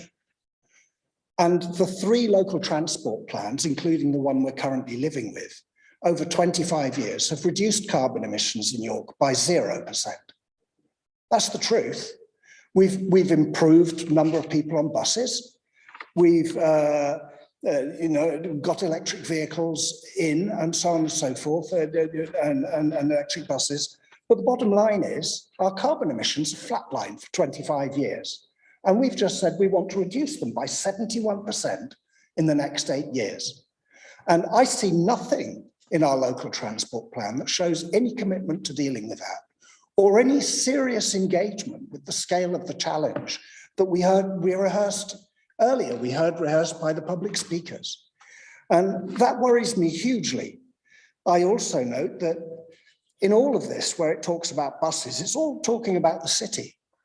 And I represent a village ward where there are 3 buses in a day and no buses at weekends. I'm not seeing anything in here about that kind of modal shift, because if you want to close car parks and you've got tens of thousands of people living outside the city, you have to provide decent alternatives. Just having more and more buses going in the centre of town will never change, will never deliver what we want. And I'll make one more observation at this point and then just throw it open, because we're discussing ideas here. We talk about closing off routes and how it might not work in the city towards modal shift. But we know that in other cities like Ghent, they have zoned closures of the city. So cars can enter the city, but they can't cross it once they're in. There are dozens of solutions we could be applying here, and I see none of them. I never see them in any of the reports put in front of us. And as I said, lastly, I said lastly twice, because as usual, I've got too much to say. On EV charging, I'm delighted we've got some hyperhubs. 20 hyperhubs in a city of 200,000 people. I have questions because my driving force here is not modal shift in order to have people using more buses. It's how are we going to address that dramatic reduction in carbon emissions to save our city, to save our future. And my questions on the EV charging, and I'd love to have answers to them. How many cars are being charged at the hyperhubs every week since they opened? How many cars could be charged in a week if they were being used full time? Given that people won't use them in the middle of the night, they won't use them when they're at work, they won't use, how many people can actually use those? What's the expected carbon saving of these hyperhubs? How much will that contribute to our goal of reducing carbon emissions by 13% a year between now and 2030? How many homes are there on terrace streets in York? I know the answer to that one, it's 15,000. If 8,000 of those houses have cars, will 20 hyperhubs persuade them to buy an electric car on the basis that they'll have to drive 4 miles across town to sit in a queue and wait half an hour for their car to charge? Now, I want to see the realistic engagement of what we say we want, a local transport plan, modal shift, with the challenge we face. And I'm worried, my youngest daughter, 15% of her life has been spent while I've been on this committee chairing it. And what have we got to show for it? And it really worries me that we talk in generalities about, more buses on Lendal Bridge, good though that is, but we're not staring the challenge that we have. So I'd love to hear more about EV, and I'd love to hear how a local transport plan can address the elephant in the room, which isn't modal shift, it's actually reducing carbon emissions. Or am I wrong? Right. First of all, it's a behaviour change paper. So I think we might have got lost in buses where actually it's looking at modal shifting around. And the climate change strategy is not talking about less vehicles, it's talking about less fossil fuel journeys. So we just need to bear that in mind when we're talking about behaviour change in this instance. Secondly, I brought Sean in because he knows the data better than me, but if he could just talk about carbon emissions and where we are with carbon emissions, and also the next reporting round, because I think the next reporting round will pick up on the increased electric fleets, which might lead to a different solution or a different answer. Thanks. Well, thanks, Claire. I mean, that relates to the council's own fleet. We don't currently record, our team certainly doesn't record data for citywide EV usage, although I'm trying to think if the action update that was published in May does include quantified emission saving delivered by the hyperhubs. I'll try and dig that data out for you, Chair, to see if we have that, but yeah, that might be available to us. So I can come back to you with that one. Thank you. I mean, are you convinced, Sean? I know everyone around the table is of good heart. I'm not trying to kind of make noises to depress everyone. But I really do think we have to grasp the nettle here. we can put together some solutions and feel very happy about ourselves, or we can measure it against the scale of our challenge. And the EV thing is a case in point. It'll be really interesting to see what contribution you think it'll make. Well, there are lots of additional co-benefits associated with active travel beyond just reducing carbon emissions. And the whole reason that we've taken as a council the approach of co-producing the climate change strategy, the economic development strategy, and the health and well-being strategy is to align them all equally, so that when we take decisions, actions, and deliver projects and programs, the perfect project program decision might not exist, but the best one would deliver positive benefits across all three of those strategies as they're developed. So it's having a positive economic impact, it's reducing carbon emissions, and it's improving health and well-being. And ideally, our active travel program projects and decisions would do all three of those. Thank you. Yes, James. Your administration in 2020 adopted the EV strategy. So the council has an EV strategy that was adopted. Hyperhubs are the latest part of that strategy. They are not the only part of that strategy. So there was the legacy 40 bays in city centre, I think, from memory. They are primarily designed, they were refurbished 2021. They are part of the strategy, absolutely, for terraced housing. So they are part of that strategy, which the executive adopted. So the executive recognised the challenge around EV charging for terraced streets, and that city centre free parking for EV of an evening, so that actually, if you need to park your car in a car park once a week to charge it, that's part of the adopted strategy of the council. In addition, there are the rapid chargers within the city centre, so they charge your vehicle in 30 to 90 minutes. There's then some ultra fast, and then the hyperhub. So there's this blended model of what the EV charging solution is, but that's all in the strategy that was adopted by executive. That was a purposefully short-term strategy, so it runs out in 2025, recognising that the tech and the scale of the market and consumer appetite would all change in a relatively short period of time. So it was a purposely short-term strategy, but it is ticking the boxes of government. So they funded a third hyperhub, which is at the planning permission stage, and that is a city centre location. The original hyperhubs were absolutely purposely on the ring road. So they were partly about park and ride sites to attract potentially your constituents to go to the park and ride site, park, catch the bus into town. It solves part of that modal shift solution.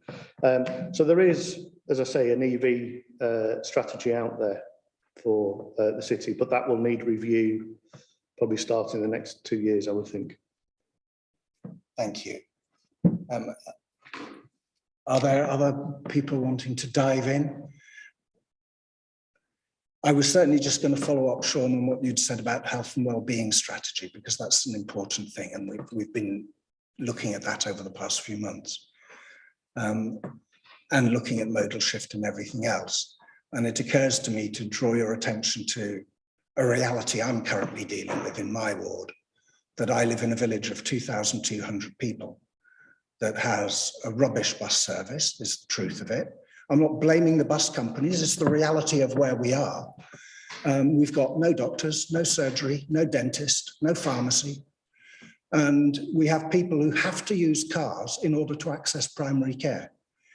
If modal shift means anything, I hope that we will seriously engage with how we're going to transform all of that, because it's not just about people getting into buses, how you bring things to communities in order that they don't have to use transport at all.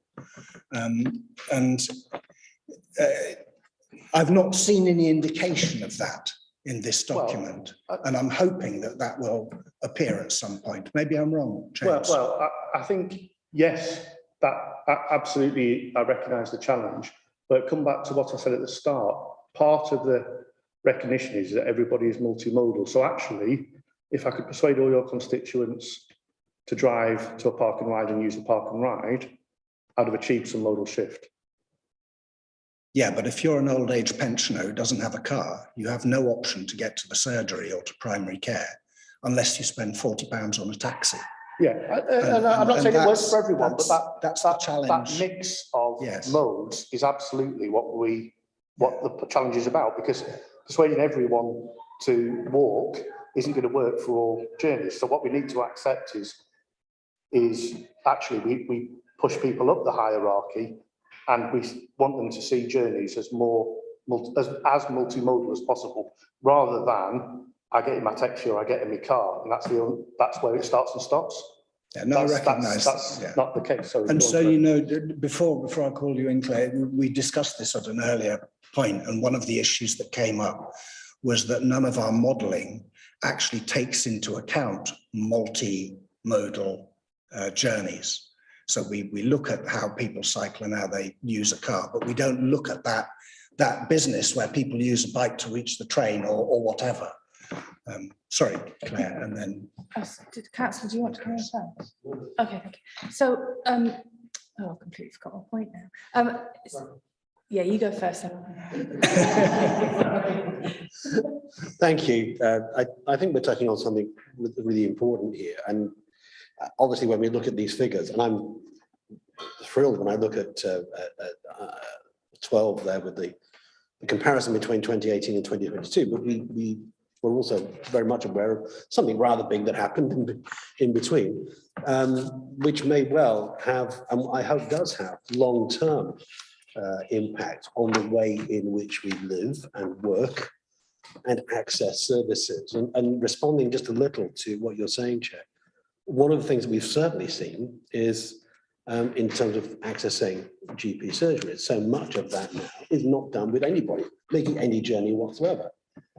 I can't remember the last time that I made a journey in order to have a conversation with a GP, although I've had several. Some of those have been on the phone, some of them have been video, some have involved taking photographs, and the way in which services are accessed has changed enormously, and I don't think it's helpful to just think in terms of going back to business as usual. I think it's in terms of all of those services, particularly in healthcare, these changes are likely to be and need to be long-term changes.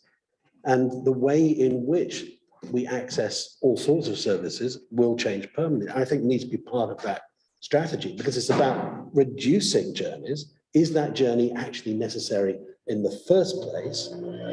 It's also, of course, and this is reflected, change the way in which we work, with so much more now working from home.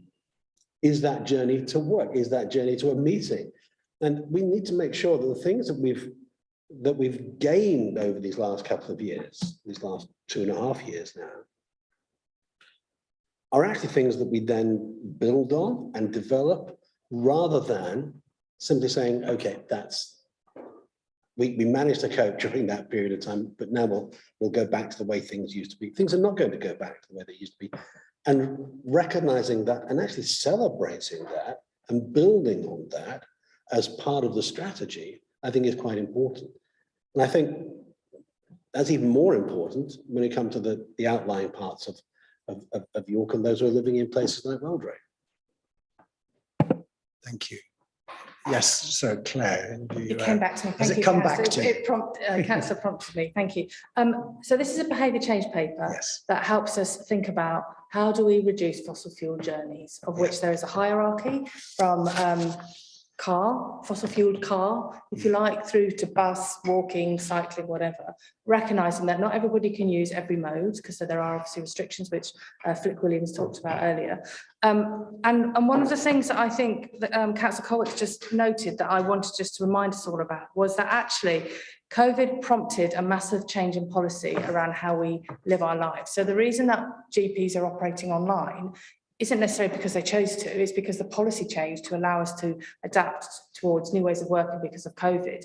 And actually, one of the points of discussion that maybe would be quite helpful, I mean, I appreciate we're running out of time now, but one of the things to think about actually is the policy within our gift that we can change to allow us to prompt that modal shift that supports the infrastructure development, that supports the different funding opportunities that the transport and highways guys bring in, that allows us to kind of accelerate that behaviour change throughout the city, working with obviously communities outside of the cities as well. Yeah. So we can't just think about behaviour change as in, oh, let's build a hyper hub here, but actually what can we do to almost force people to make those changes? And the reason I'm sort of raising that is there's a huge load of behaviour change evidence, as you'll know, through health and public health. And one of the biggest ones, the biggest movements recently has been through anti-smoking. And actually, despite sort of 15 years of smoking cessation courses trying to raise people's understanding of the impacts of smoking, the biggest change was to ban smoking outside of pubs. And that stopped people smoking. Yeah, thank you for that. I got a note here about paragraph 19, because as you say, this is about behaviour. 95% of the time our decisions are automatic and instinctive rather than rational or logical. And I understand what's meant by that. And I absolutely understand that that is a context for a lot of stuff. But I want to take a skip back towards electric vehicles, if I may. It took me 9 months to decide I was going to buy an electric car. I had to persuade myself that electric cars worked. I had to persuade myself that I'd be able to afford it, that it wasn't going to be more expensive than what I had before. I had to persuade myself that they would last long enough. I had to persuade myself that I'd be able to drive to other places and charge my vehicle. I managed to persuade myself on all of those things, apart from driving to charge my vehicle, because if I go to Whitby, I'm stuck there. They've got 2 charging points in the entire town. So it does relate to the discussions of the LEP we were having earlier. But I want to kind of stress how much that kind of a decision, I don't think is automatic and instinctive.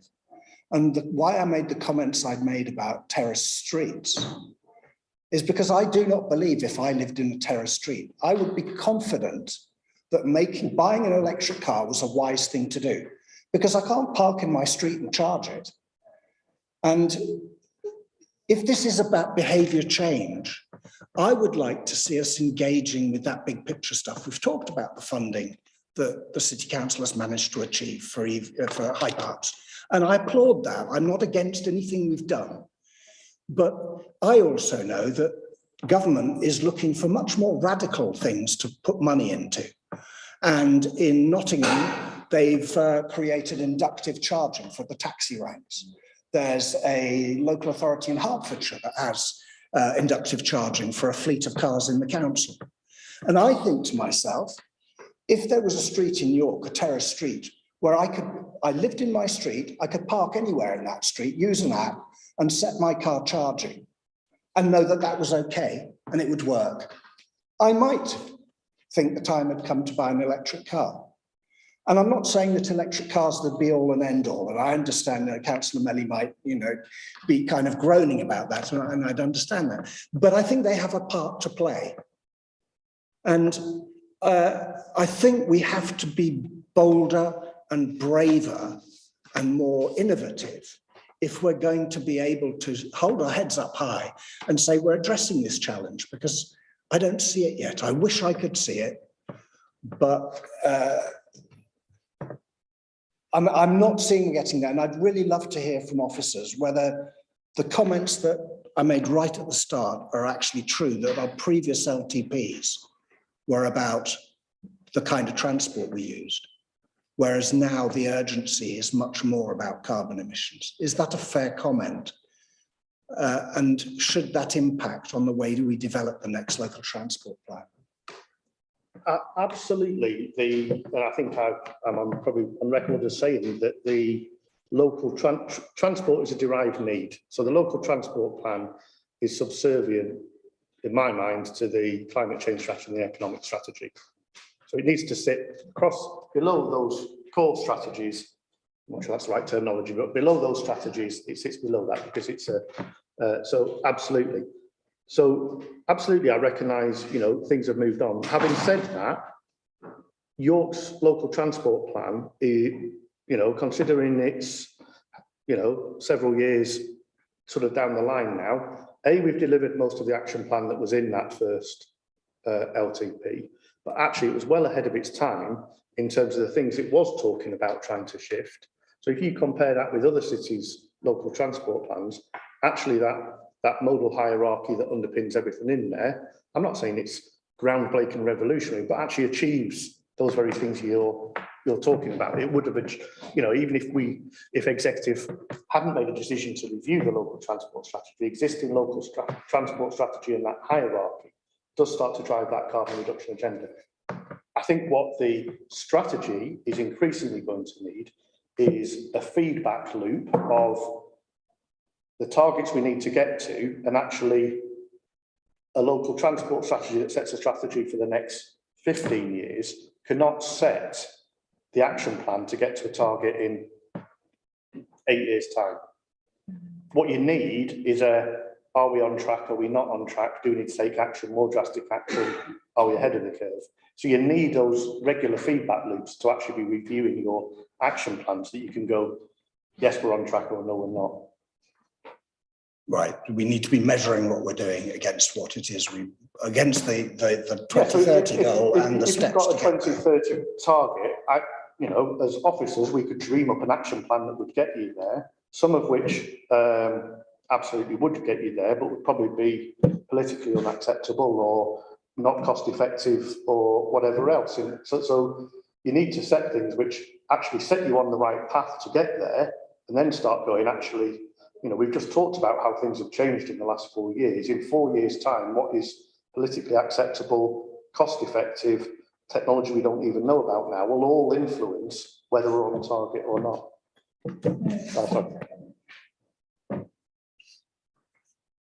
Are you, and I realise we need to round this off now. Are you comfortable, James, that we pay enough attention to the big things that need to be done, rather than focusing on the expedient or the easy or the politically easy things to do? And I say that in the context of what you've just said.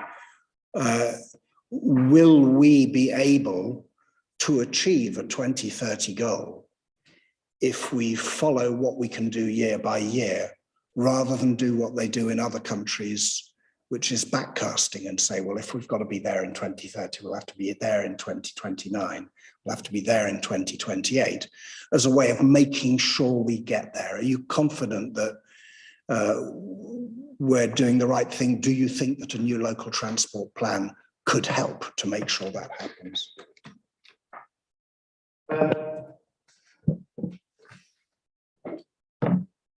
I'm not going to comment on what my political masters do or don't implement as projects, because actually those decisions are political, not officer decisions.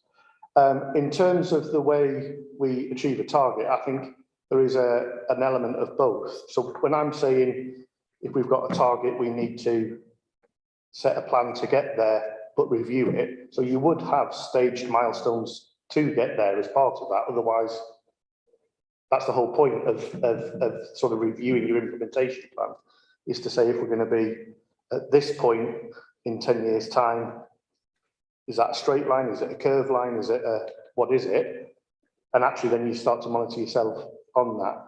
I think sort of wrapping the two together, what I'm acutely aware of is that if we can agree a strategy that has cross-party support, the action plan then becomes at most a 4-year cycle of administrations, because everyone is signed up to the strategy. Yeah, that makes sense. And I think many months ago, I pointed to Växjö in Sweden, where in 1991, all the political parties agreed that whatever else they disagreed about, they would agree to reduce carbon emissions and become the first zero carbon city by 2030. And the politicians come and go, the parties come and go, the administrations change. They've reduced carbon emissions by 71% by 2019 and have achieved great things. So I understand exactly the comment you're making about seeing common cause in order to achieve. If there are no other comments, and I'm not seeing any, I will bring that to a close. I'd scribbled recommendations down about, let's get on with it, basically, which I'm sure is what the public want to see. But I won't hold everyone to lifting their hands up to that. I hope that's been useful for members and for officers, actually, to get a sense of where the politics is in all of this. And that we're not just entirely predictable creatures who you're herding in this direction or that. Okay, so we're on to the end of this, which is the work plan. And thank you to everyone for coming.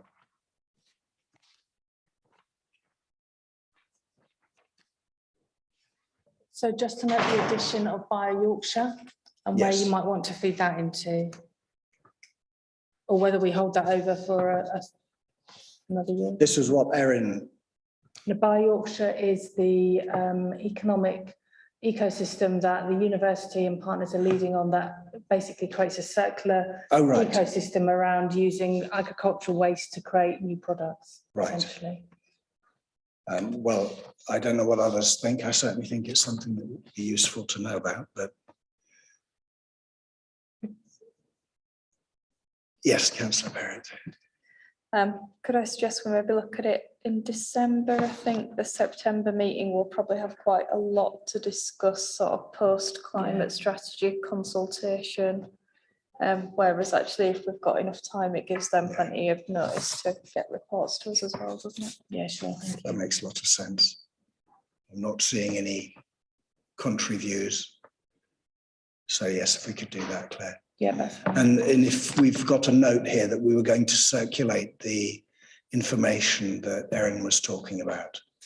Yeah, that's right. Yeah. So we're That was all going in a familiar with minute. it. You also sent us in the past few days, or you sent me, I don't know if you sent everyone, something about the training opportunities. Has that gone to all the members yet or not? That No, was for you to look at, yeah, you to comment Right, and then okay. share with everyone. So that follows the forum where we discussed training opportunities for you all. So I've put together a bit of a blended programme, sharing expertise, reading, signposting, different sort of face-to-face sessions, etc., to give you a kind of overview of all the different subjects and topics within climate change itself. Some will be from Sean, some from other experts within the field. So if Councillor Vass is happy with it, very happy to share it with you all, and you can all tell me whether that's something that you would find useful.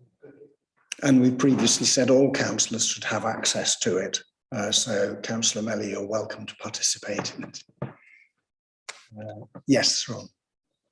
One elaboration on a point that was made earlier about business support is a potential interest in what's happening, what could happen, exploring the possibilities of building retrofits. I know we've got a really packed agenda for the next countless meetings, but maybe working that in somehow might be of interest to this group. This is for businesses? For all, potentially for all buildings, but we could subdivide it. So I think businesses and homes are very different and need to be treated differently. So we could potentially cover both of those, but if time's an issue, could pick one.